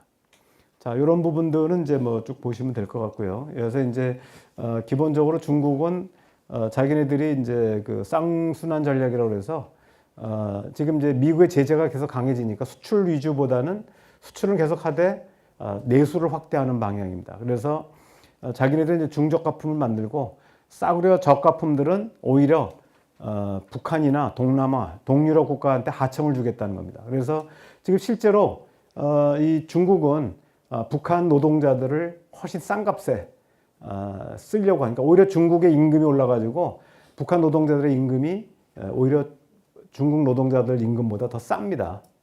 그래서 북한이 이제 그 개성공단이 폐쇄된 이후에도 별로 관심을 가졌지 않았던 이유가 개성공단 재개에 별로 관심이 없었거든요. 북한이. 그 이유는 개성공단 임금이 너무 싸가지고 오히려 중국의 노동력을 팔아먹는 게 더 비싸게 받았다 이렇게 나와 있습니다. 그래서 이런 것들이 실제로 개성공단 문제가 우리 당시 박근혜 정부의 정책적인 문제도 있었지만 북한도 별로 관심이 없었다 이렇게 볼 수 있습니다. 러시아 관계는 이제 뭐 잘 아시다시피 그런 부분이고 나중에 이제 혹시 이 북한군의 러시아 파병과 관련돼서 관련된 부분이 여기에 있습니다. 유엔 안보리 결의 2917호인가요? 이때 보면은 회원국은 자국 관할권 안에 소득을 얻는 북한 주민 전원을 그리고 북한 정부의 안전 감독 주재관 전원을 본 결의 채택 24개월 내에 북한으로 송환할 것을 결정했다 이렇게 나옵니다. 결정이니까 이거는 이제 무조건 해야 되는데 이 부분이 이제 뭐냐면 우리가 이제 북한 노동자들이 중국이나 러시아에 있는 노동자들을 다 이제 추방을 했습니다. 24개월 내인데 마침 그 직후에 뭐가 있습니까? 코로나 사태가 벌어지면서 지금도 여전히 중국과 러시아 내에 북한 노동자들이 남아 있습니다. 근데 러시아는 이제 지금 미국과 관계가 나쁘니까 러시아에서는 이제 몰래 해가지고 예를 들면 500명이 북한으로 돌아가면 500명을 다시 보냅니다. 그래서 일정한 숫자를 유지시켜 줬는데 중국은 아까 말씀드렸죠. 미국 눈치를 계속 본다고 그랬잖아요. 그리고 사실 중국의 마음은 미국과 관계 나쁘게 할 생각이 없어요. 중국은. 다만 미국이 이제 견제하느라고 중국을 계속 압박하다 보니까 가급적이면은 미국이 원하지 않는 거는 안 하려고 하는 거예요. 위반은 안 하려고 하고 있습니다. 그래서 실제로 코로나 때 한번 나왔던 사람들이 지금껏 못 돌아가고 있는 겁니다. 북한으로. 그러다 보니까 이제 너무 오랫동안 있는 거 아니에요. 벌써 4년 이상을 또 그 이전부터 있던 사람들이니까 뭐 7년, 8년씩 북한 땅에 못 돌아가고 계속 중국에 있는 겁니다. 그러니까 가족들하고 떨어져 있고. 그러니까 북한이 계속 요구한 게 그런 겁니다. 계속 요구한 게 제발 좀 그러니까 북한의 노동자들을 다시 그러니까 북한으로 귀환하면 만약 500명이 들어가면 500명을 다시 받아달라고 하는데 중국이 안 받아주는 거예요. 안 받아주는 바람에 못 들어가고 그래서 북한은 북한대로 그러다 보니까 이제 명분이 없으니까 유엔 안보리 지지에 걸리잖아요. 그래서 내세운 명분이 코로나가 아직도 해결이 안 됐다고 해서 결국 북한이 국경을 연 거는 작년입니다.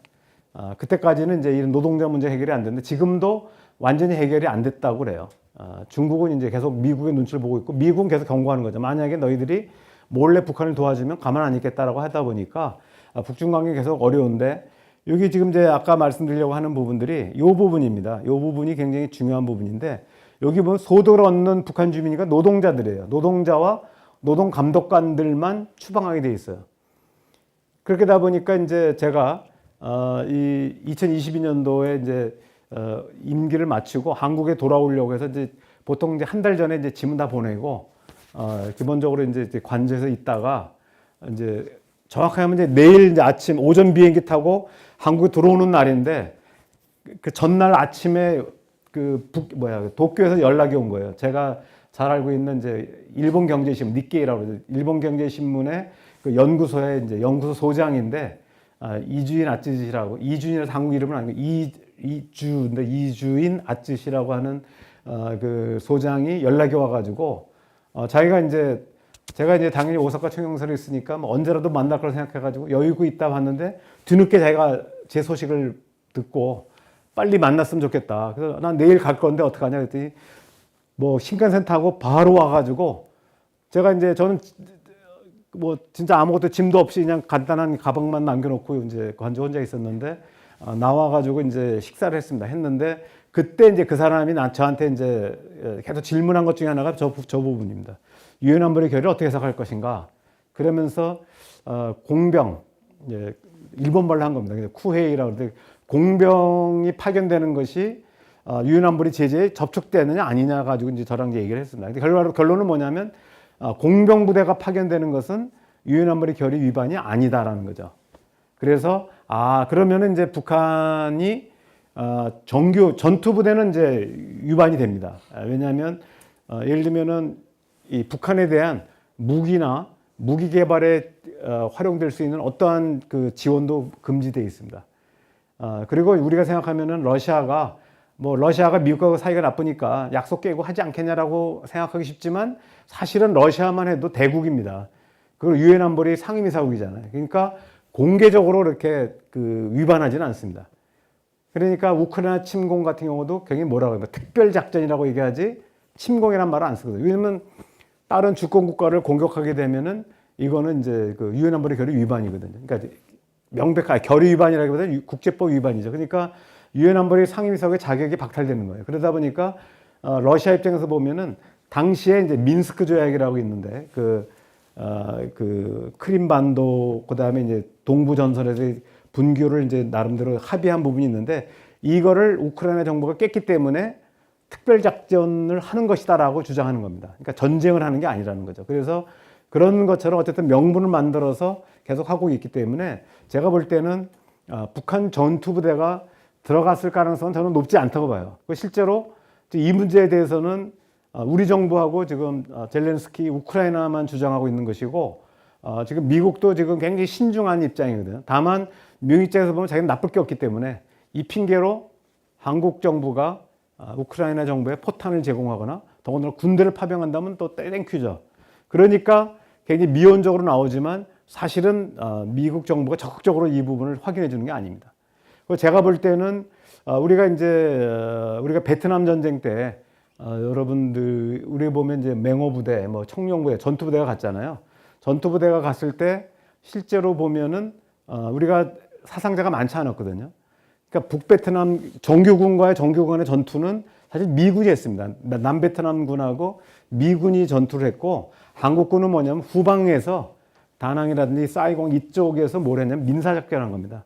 민사작전이라는 건 뭐냐면 게릴라를 상대로 한 소탕전을 한 것이죠. 그러다 보니까 우리 군인들이 그 좀 억울한 좀 죄 없는 그 베트남 양민들 많이 학살했죠, 실제로. 왜냐하면 베트콩하고 구분이 안 되니까 그냥 싹 다 죽여버리거나 이런 경우를 많이 했기 때문에 그래서 당시 그 베트남전 때도 작전 통제권을 한국군은 독자적으로 가지고 있었습니다. 당시 최명신 장군이 주월 파병 이제 파월 사령관이었는데 이때 미군이 가지고 있었던 것이 아니라 한국군이 독자적으로 가지고 있었던 이유는 전투부대라고는 하지만 사실은 후방에 있었기 때문에 그렇다는 거죠.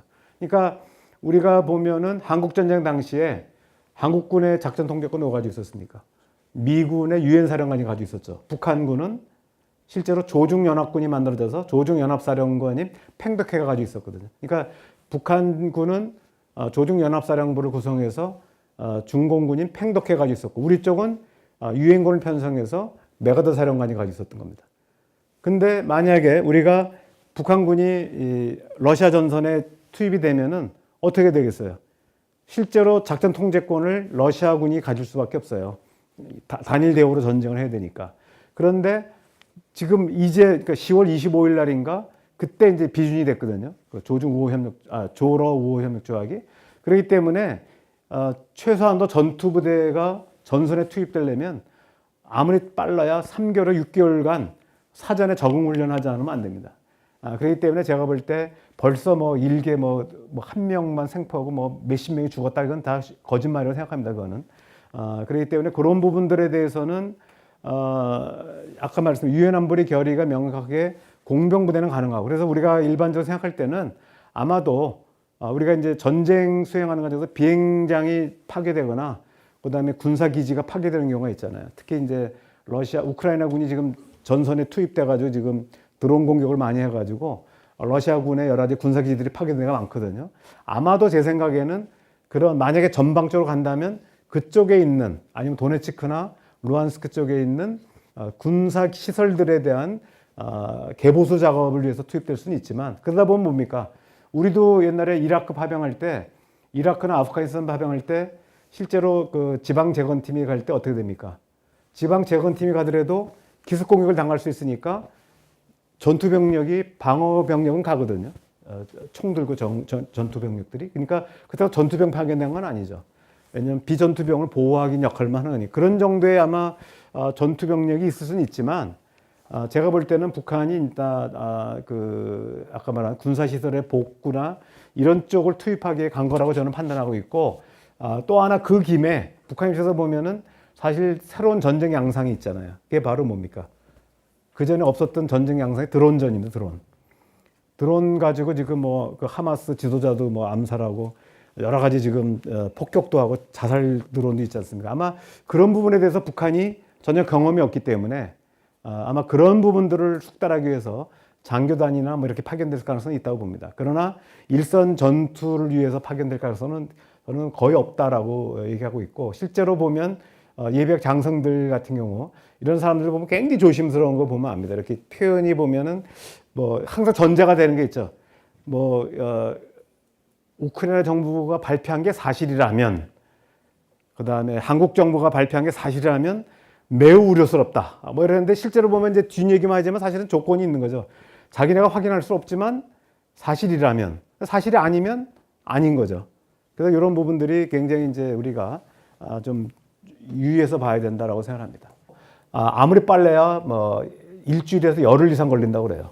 이 상해까지 가는데. 그러다 보니까 중국이 관심 갖는 건 뭐냐면 동북삼성, 특히 이제 그 요녕성은 이제 아까 말한 바다가 발에 많이 연결돼 있지만 저쪽 길림성이나 흑룡강성 쪽에서 바로 어디로 가면 좋습니까? 동해 쪽으로 빠져나가면은 바로 하루 만에 갈 수 있거든요.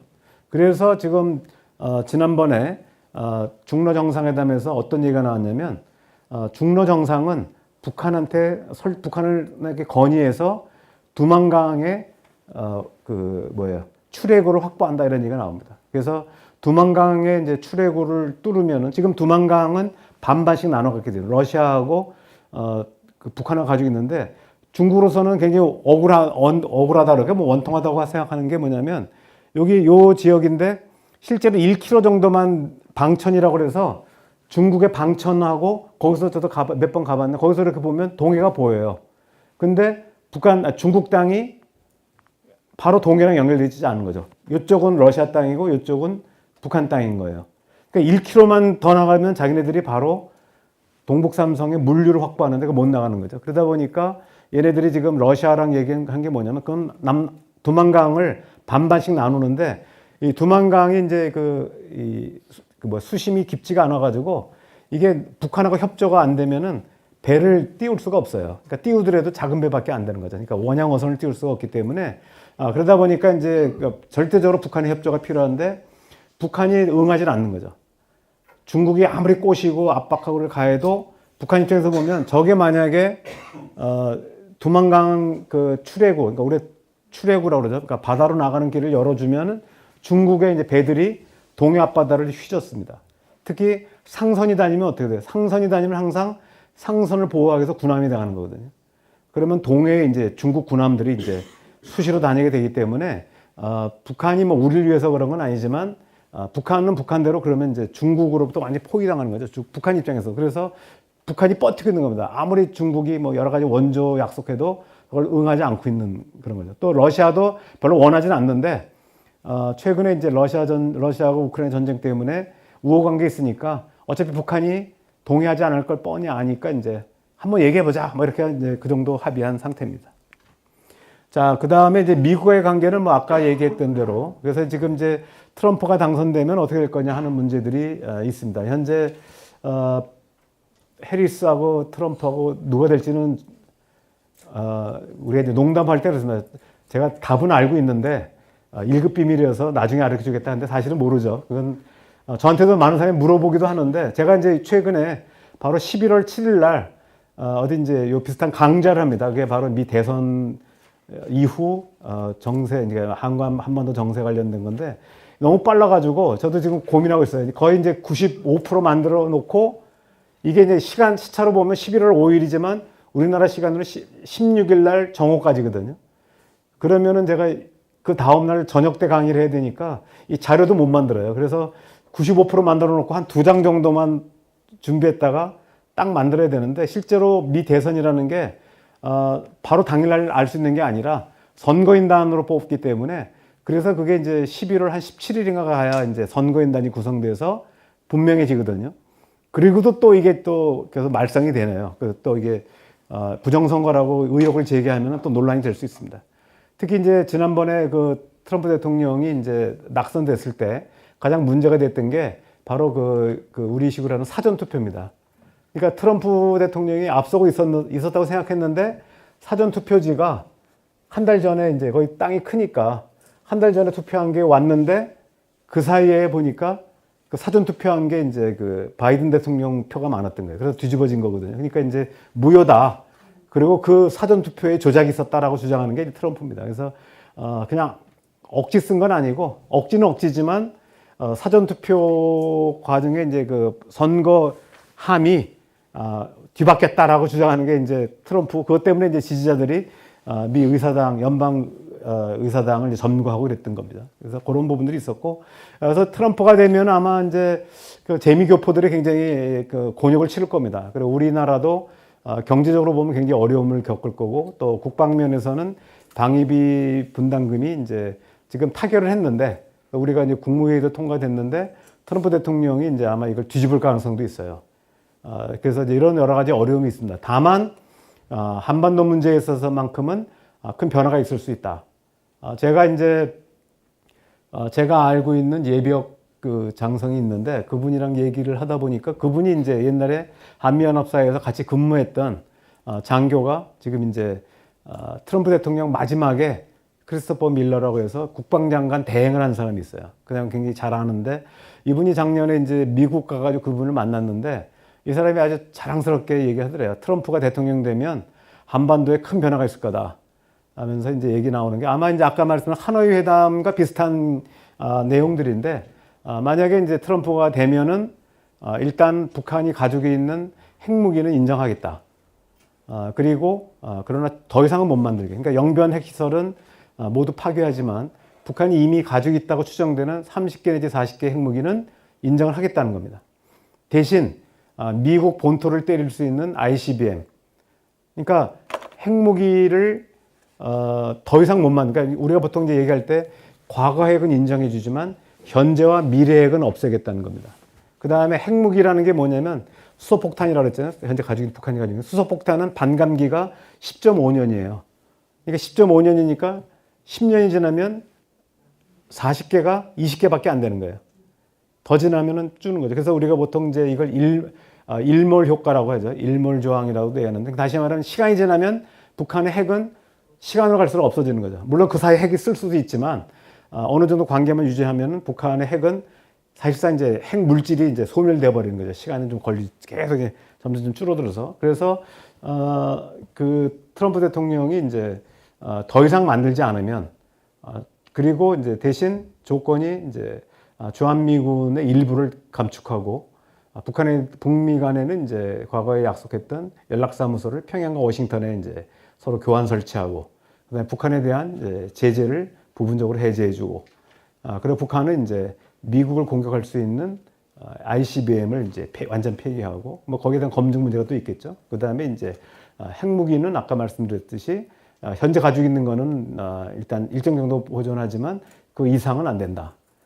좀 이런 식으로 해서 이제 하게 되고, 그다음에 이제 지금 한미 간에 그다음에 이제 그 대규모 연합훈련이 있지 않습니까? 지금은 이제 프리덤 쉴드라고 그러죠. 프리덤 쉴드가 이제 이름이 같아서 하나는 CPX로 열리고 하나는 이제 실제 기동훈련을 열리는 이제 2월, 3월 달에 하는 거하고 8월 달에 하는 부분들은 원래 중단하기로 했었거든요. 그 아까 싱가포르 정상회담에서. 근데 그 당시에 구두 합의하는 바람에 효력이 없었어요. 그래서 아마 이런 걸 이제 문서화해가지고 하고, 그 다음에 작년 4월 달에 있었던 워싱턴 선언에서 보면은 핵 그 추진 그 잠수함이 기항을 하게 되는데, 이런 부분들이 아마 이제 해결될 가능성이 있습니다. 그 다음에 일본과의 관계에서는 아마도 북미 관계가 먼저 해결되지 않는 한 일본과의 관계는 해결되기 어렵지 않겠나 생각을 합니다. 그 다음에 제가 이제 앞에 얘기를 너무 길게 해가지고 이게 중요한 부분인데, 이게 이제 북한이 이제 적대적 남북 관계 2국가 선언을 했습니다. 그래서 여기서 보면은 이제 이게 적대 국가론이라고 하는 부분이 통일을 완전히 부정했느냐? 실제로 꼭 그렇지는 않습니다. 실제로 북한이 이제 이 적대적 관계다. 그 다음에 이제 교전국가 관계. 교전국가 관계라는 건 별로 새로운 건 아닙니다. 어차피 지금 정전체제라고 하는 것 자체가 남북 관계가 교전국 관계라는 걸 설정한 거거든요. 그래서 적대적 이국가 관계론이 민족 통일 가능성을 완전히 문 닫은 건 아니다. 다만 북한이 이제 먼저 통일을 얘기하지는 않겠다는 거죠. 그 다음에 국경선 문제입니다. 국경선 문제는 우리나라 재헌헌법 때부터 당시에는 이제 그 재헌헌법 3조에 들어가 있더라고요. 찾아보니까. 지금은 헌법 4조에 지금 말 잘못했네. 그러니까 지금은 3조고 당시에는 4조였습니다. 대한민국의 영토는 한반도와 그 부속 도서를 한다라고 하는 조항이 제헌헌법에는 4조에 들어가 있었고 지금은 이제 현행 헌법은 3조에 들어가 있는데 북한에는 이제 영토 조항이 없었습니다. 근데 이제 북한이 이번에 영토 조항을 만들겠다고 하는 거고 지난 10월 7일 날 열린 최고인민회의에서 헌법을 수정을 했는데 지금 공개를 하지 않아서 아직 확인이 안 됐지만 북한의 매체 발언이라는 걸 보면은 아마도 국경선을 선정한 것 같습니다. 그러면 딴 거는 뭐 육상은 별 문제가 없는데 해상에서는 NLL 문제가 가장 크죠. 그래서 아마 북한이 주장하는 방식의 해상 경계선을 거슬 거라고 생각하죠. 그래서 지금 많은 사람들이 얘기하듯이 바로 이제 NLL 부분입니다. 북방 한계선이 앞으로 군사 충돌의 가능성이 가장 높다라고 얘기를 하고 있고요.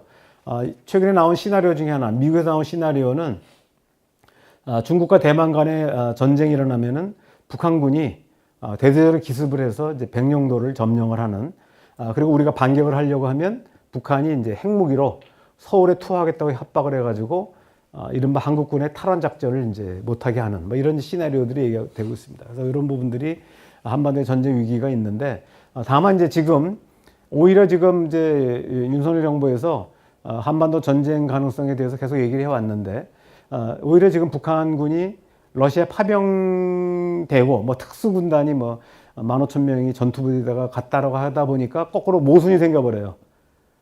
북한이 진짜로 남침하려고 했으면은 그런 부대를 거기에 따르는 폭탄이나 이런 거를 어떻게 러시아에 주겠어요. 자기네들이 필요할 텐데. 그러니까 지금 이제 정부 발언 자체가 약간 왜냐면 이제 한반도의 전쟁 가능성을 막 강조하다 보니까 국민들이 잘 안 믿으니까 요번에 다시 또 이제 그 러시아 파병설로 돌렸는데 그러다 보니까 다시 이제 러시아 파병을 하게 되면은 한반도의 전쟁 가능성은 낮아지는 거죠. 이런 좀 약간 정부 설명에 약간 이제 모순된 부분이 나오고 있습니다. 통일전쟁 가능성은 실제로 북한이 그렇게 얘기하지 않았다는 얘기고요. 그 다음에 이제 여러 가지 배경들이 있는데 여기 보면은 북한이 이제 이 그동안에 북중 관계가 나빴다고 말씀드렸는데 북중 관계가 좋지 않다 보니까 중국에만 의존하는 이런 그 뭐랄까요 동맹 조약은 불안정하다고 본 거죠. 그래서 중국에만 의존하지 않고 러시아를 끌어들인 겁니다. 그래서 중국이 마음이 편할 리가 없겠죠. 그 동안에는 이제 중국하고 북한만 동맹 관계에 있었는데 러시아가 들어와서 사실상의 동맹 관계가 돼 있는 거죠.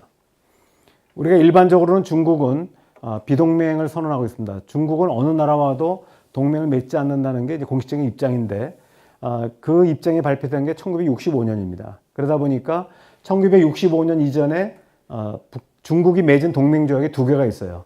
하나가 북중 동맹조약이고 또 하나가 중국과 러시아의 동맹조약인데 당시 소련이죠. 중국과 소련의 동맹조약은 30년 시효가 있어가지고 끝나버렸어요. 근데 북중 동맹조약은 원래 시효가 없어가지고 아직도 유지가 되고 있는 거죠. 그래서 중국이 비동맹을 선언했지만 북한하고는 동맹관계 있다 이렇게 하시면 되고. 근데 그러니까 이제 결국은 러시아와의 동맹 조약을 맺은 이유는 뭐 러시아에 대한 아까 말씀드렸듯이 뭐 공병이 됐든 뭐 전투병이 됐든 파병의 명분을 쌓는 것도 있지만 또 하나는 중국에 대한 과도한 어떤 의존 이걸 좀 완화시키려고 하는 의도도 있다 이렇게 볼 수 있습니다. 적대적 이국가 관계 선언의 배후 중에 하나가 이제 후계 체제와도 관련이 있다고 봅니다. 이건 뭐냐면 우리가 이제 북한으로서 보면은 일단 자체 핵무력이 있고 또 중국과 러시아와의 동맹 관계가 맞아지다 보니까 일단 체제의 안전 보장은 된 겁니다. 문제는 내부죠. 내부니까 여기서 우리도 조선시대 때 보면 드라마 사극을 보면 뭐가 나옵니까? 항상 그 왕권이 흔들리게 되면 어떤 주장이 나와요? 국본을 세워야 된다는 얘기가 계속 나옵니다. 국본이라는 게 뭐냐면 세자입니다. 세자. 그러니까 후계 체제. 그래서 아마 북한으로서도 김정은 위원장이 1984년생이니까 이제 41살이에요. 41살. 근데 지금 키는 한 175쯤 된다고 그래요. 그런데 체중이 뭐 130kg인데 뭐 150kg 얘기도 나오고 굉장히 건강이 안 좋다고 그러고 그 다음에 이게 손에 보면 그 김씨 일가들이 보면 손이 뻘겋잖아요. 근데 이게 심장이 안 좋아서 그렇다고 그러고 그러니까 이 김일성 주석도 그러고 김정일도 그러고 그 김씨 일가가 심장이 별로 안 좋은 집안이라고 그래요. 그렇기 때문에 지금 김정은도 주로 지금 이제 약간 우리가 뭐랄까 마약 같은 걸 먹는다고 그래요. 그러니까 낮은 그래서 이 고통 같은 걸 좀 완화하기 위해서 그러다 보니까 이 마약을 먹는 사람들은 이 관절이 약해진다고 그러더라고요. 그래서 실제로 김정은이 가끔 이렇게 붕대 메고 나온 장면이 나오는 게 있습니다. 그래서 뭐 이런 거는 이제 굉장히 고급 정보들인데 뭐 실제로 이제 그런 얘기들이 있습니다. 그래서 김정은의 건강에 대해서는 여러 가지 이제 우리 눈에 봐도 우려할 만한 그런 게 있습니다. 뭐 당장 뭐 어떻게 되는 건 아니지만 그다음에 김정은 위원장이 이제 나이도 젊고 그러다 보니까 이제 지금 북한으로서는 후계 문제를 조금씩 이제 만드는 문제가 큽니다. 왜냐하면 우리가 이제 이 김일성 주석이 이제 후계 문제를 만들 때가 1973년도거든요. 73년도에 후계가 되고 그다음에 김일성 주석이 사망하고 1994년 사망하고 그 이후에 이제 김정은이 나올 때까지 한 20년 정도 2인자의 역할을 한 거거든요. 그러다 보니까 이제 김정일 국방위원장으로 넘어가는데 아무 문제가 없었어요. 근데 김정일 국방위원장이 쓰러지고 나서 2008년도에 쓰러지고 나서 후계 체제가 만들어내서 약 3년이 채 안 됐단 말이에요. 그러다 보니까 굉장히 김정일에서 김정은 넘어간 체제가 굉장히 불안했거든요. 그러다 보니까 이제 지금도 그 다음에 장성택이라는 사람이 실제로 고모부로서 실제로 이제 그 김경희가 고모잖아요. 그래서 고모 집에서 자랐다고 그러거든요. 어렸을 때부터. 그래서 굉장히 이제 그 장성택과 가까웠는데도 불구하고 장성택이 이제 실질적으로 후견자 역할을 하면서 굉장히 위험 요소들이 여러 가지 발견된 거죠. 특히 그 부하들이 김정은이 지시했는데 이게 이제 지시하에서 그 일을 하려고 왔는데 그 장성택 부하들이 장성택이 승인이 안 났다고 그 집행을 거부한 사태가 몇 번 있었습니다. 그러다 보고가 되면서 이거 위험하다 그래가지고 이제 결국 장성택 처형까지 이어지게 됐는데 북한 입장에서 본다면 고모부인 장성택조차도 믿을 수가 없는 겁니다. 그러다 보니까 김정은 위원장으로 볼 때는 이제 후계 문제가 뭔가 제도화할 필요성이 있다. 그래서 아마 제가 볼 때는 여러 가지 이제 내부 개혁 작업 중에 하나가 후계자 문제라고 생각하고 지금 보면은 이제 작년 11월서부터 대의원 선거가 그전에는 이제 한 명을 내세워 가지고 찬반 투표를 하던 데서 지금은 2명 후보가 나와서 누굴 뽑는 겁니다. 공개 투표가 아니라 이제 비공개 투표로 전환이 됐습니다. 그래서 그 다음에 이제 지방발전 20/10 정책이라고 그래가지고 여기 포스터들이 나와 있는데 북한에서 이제 북한이 전체가 200개 군이 있는데 1년에 20개 군 10년에 걸쳐 가지고 이제 지방 우리식으로 하면 옛날에 새마을 운동 같은 건데 뭐 공장 새마을 운동 비슷한 겁니다. 그래서 자급자족 체제를 완성하겠다라고 하는 건데 지방 간에 과거에는 이제 평양이나 국경지대만 이제 어느 정도 번화하고 나머지들은 굉장히 낙후되어 있었는데 이런 부분들을 지방을 이제 골고루 발전시키겠다라고 하는 부분입니다. 이런 부분들은 이제 뭐냐면 바로 이제 차세대 후계자의 권력을 이양할 때 그 기반을 이제 만들어 주겠다는 겁니다. 우리 그렇게 해석할 수 있고 그래서 지금 후계제도가 만들어진다 수령제 인민공화정이라는 제가 이제 단어를 만든 건데 제가 이제 금년 10월달에 내일신문 칼럼을 써서 이거 좀 이 부분을 자세하게 설명한 바가 있습니다. 그래서 제가 볼 때는 김주애가 후계자는 아직은 아니다라고 했는데 아까 말씀드렸듯이 김주애를 후계자라고 주장하는 사람의 가장 큰 근거는 김주애가 백마를 타고 김정은하고 백두산을 올라갔다 이거 가지고 얘기하는데 그건 말도 안 됩니다. 그러니까 물론 그게 이제 아까 말씀드렸듯이 백두산 등정이라는 게 새로운 의미를 갖는 건 맞지만 과거에 그랬다고 해서 앞으로도 그런다는 보장도 없고 이제 뭐 10살짜리 애가 뭐 권력을 승계할 가능성은 아예 없다고 봅니다. 그래서 다만 이제 제도적인 부분에서 여러 가지 준비하고 있다라고 생각합니다. 그 다음에 이제 우리가 보면은 남북 관계가 이승만 대통령, 김일성의 이제 그 민주기지론 또 북진통일론이 있습니다. 여기 보시면은 여기 이제 이건 대한민국 공보처에서 나옵니다. 북진이다, 통일이다 이런 걸 포스터 굉장히 촌스럽지만 북한 게 아니라 이제 남한 겁니다. 이것도. 그 다음에 여기는 북한 건데 미제를 몰아내고 조국을 통일하자. 그래서 실제로는 서로 이제 체제를 인정하지 않았죠. 그러다가 1972년도에 7.3 남북공동성명에서 여기 보면은 이제 우리 이유락 중앙정보부장하고 김영주 북한 이제 당 조직부장이랑 이제 맺어서 7.3 남북공동성명에서 한 국가를 전제로 북한의 정치 실체를 인정합니다. 물론 북한도 뭐 우리 남한의 실체도 인정한 거겠죠. 그래서 요거는 이제 6.23 선언으로 이어지는 거죠. 이런 부분들이 이제 그 다음 단계. 그 다음에 이제 뭐냐면 이게 이제 남북 기본합의서가 만들어집니다. 1991년 12월 달인데 요거는 뭐냐면 유엔 동시 가입을 하고 나서 남북 기본 합의서가 이제 석 달 뒤에 만들어지는데 이때 보면 이 왼쪽에 이제 오른쪽에 정원식 국무총리, 그다음에 연영묵 정무원 총리 간에 이제 남북 기본에서 만들어지는데 요거는 먼저 유엔 동시 가입을 하다 보니까 이게 국제적으로 보면 유엔 동시 가입하면 둘 다 주권 국가가 되잖아요. 그러다 보니까 뭔가 이제 통일을 포기한 것처럼 느껴지니까 이거를 보완하기 위해서 남북 관계는 나라와 나라의 관계가 아닌 통일을 지향하는 과정에서 성립된 잠정적으로 형성되는 특수관계로 규정해서 특수관계론이 나옵니다. 이건 제가 이제 이 국가 관계가 아닌 일 국가 지향의 특수관계다 이렇게 이제 정리할 수 있고요. 그다가 이제 요번에 나온 게 이제 북한이 적대적 이국가 관계를 얘기했는데 여기 이제 네 가지의 가능성이 있다는 거죠.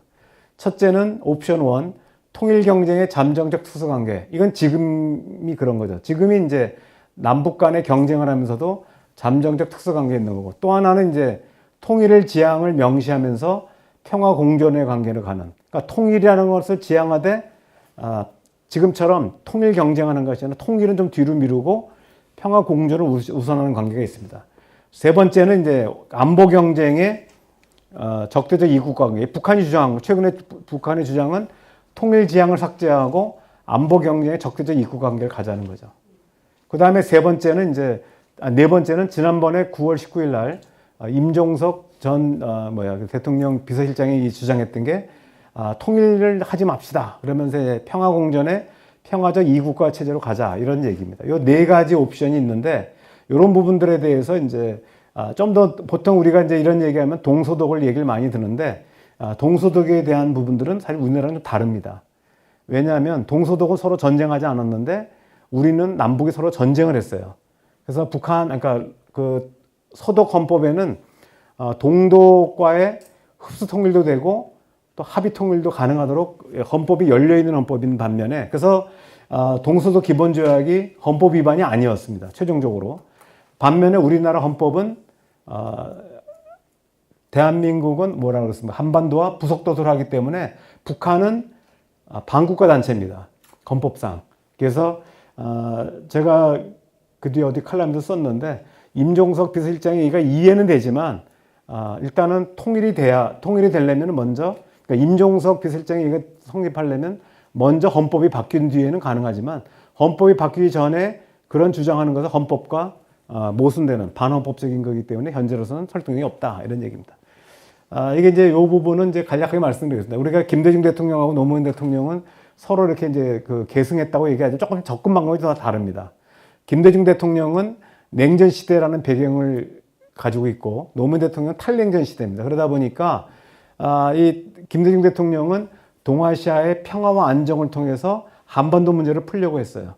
반면에 노무현 대통령은 한반도 문제를 풀면서 동아시아의 평화와 안정을 가져오려고 했죠. 그러다 보니까 동북아 허브국가, 중심국가, 그 다음에 한반도 평화체제를 매우 강조했습니다. 노무현 대통령은 그러니까 한반도 문제를 중심으로 접근했다고 볼 수 있고, 반면에 김대중 대통령은 통일을 얘기했지만 4대국 안전보장, 교차 승인처럼 국제관계를 먼저 정리를 했습니다. 그래서 이제 지금은 이제 약간 냉전 시대의 정세 속에서 이루어진 것이고 노무현 대통령은 탈냉전 시대인데 지금은 어떻게 됐습니까? 지금의 정세는 다시 탈냉전에서 신냉전 구조로 지금 막 이제 초입에 들어가고 있기 때문에 사실은 노무현 대통령의 접근 방식은 이제 한계에 부딪히지 않았나 생각합니다. 그게 이제 마지막으로 시도해 본 게 문재인 대통령의 2018년도, 19년도까지의 노력이 저는 마지막 시도였다고 보고 지금 이제 그 문은 기회창이 거의 닫히지 않았나 생각합니다. 그래서 우리가 지금은 이제 여러 가지 국제정세 변화도 있고 북한의 위상도 많이 변했고 전략도 변했습니다. 자, 여기 진짜 마지막입니다. 그래서 이 부분은 그래서 제가 요거는 이제 제 주장이니까 햇볕 정책의 3원칙을 복원할 필요가 있다. 그래서 지금 윤석열 정부 들어와서 사실상 폐기가 된 남북 군사 합의서를 복원하고 또 햇볕 정책 3원칙을 복원할 필요가 있고요. 그 다음에 평화체제 방식은 평화체제라는 것이 굉장히 중요하긴 한데 평화체제를 하게 되면은 주한미군, 유엔사 문제, 그 다음에 중국의 개입 문제 여러 가지 이 국제 정세, 지금의 미중 간의 대립관계와 상충되는 부분이 너무 많습니다. 평화체제를 하려면. 평화체제 자체가 굉장히 복잡하거든요. 그렇기 때문에 그 문제를 건드리지 않고 일단 평화를 가져오는 그래서 신평화 구조라는 용어를 썼는데 이거는 과거에 동서 유럽 간의 만들어졌던 집단 안보 방식의 OSCE 방식의 군비 통제를 이제 추진하는 방식입니다. 이런 부분들을 이제 제안해 본 거고요. 그 다음에 지금은 이제 얼마 전에도 김영호 통일부 장관이 그런 얘기했는데 평양에서 워싱턴으로 가려면은 반드시 서울을 경유해야 된다. 그게 무슨 얘기입니까? 북미 간의 직접 협상은 안 되고 반드시 한국이 껴야 된다는 얘기죠. 그다음에 평양에서 도쿄를 가려면은 반드시 서울을 경유해야 된다. 이것도 마찬가지입니다. 이게 이제 기본적으로 우리나라 보수 정부의 기본 입장이고요. 반면에 이제 지금 같은 김대중 대통령의 접근 방식으로 한다면 우리 정부는 북미 수교, 북일 수교를 적극 지지한다는 거죠. 우리가 도와주기도 하고 그렇게 되면 어떻게 됩니까? 북일 수교, 북미 수교가 되면 긴장이 완화되고 또 한국도 지금 러시아, 중국과 관계가 좀 소원해졌는데 이거를 이제 복원하게 되면 전체적으로 동아시아가 평화와 안정이 이루어지는 거죠. 이런 분위기가 돼야 비로소 북한이 비핵화 협상에 나올 수 있다는 거죠. 그러니까 북한이 비핵화 협상에 나오려고 아무리 압박을 하고 제스처 한반도 차원에서 노력해봐야 안 된다는 거죠. 결국은 먼저 북한이 미국과 일본과의 관계를 개선하도록 도와주고 우리는 우리대로 중국과 러시아 관계를 개선해 나가면서 동아시아의 안보 환경을 보다 안정화시켜야 그때 이제 비로소 비핵화 협상이 가능하다. 뭐 이런 얘기입니다. 그래서 그 자세한 것들은 나중에 말씀드리도록 하겠습니다.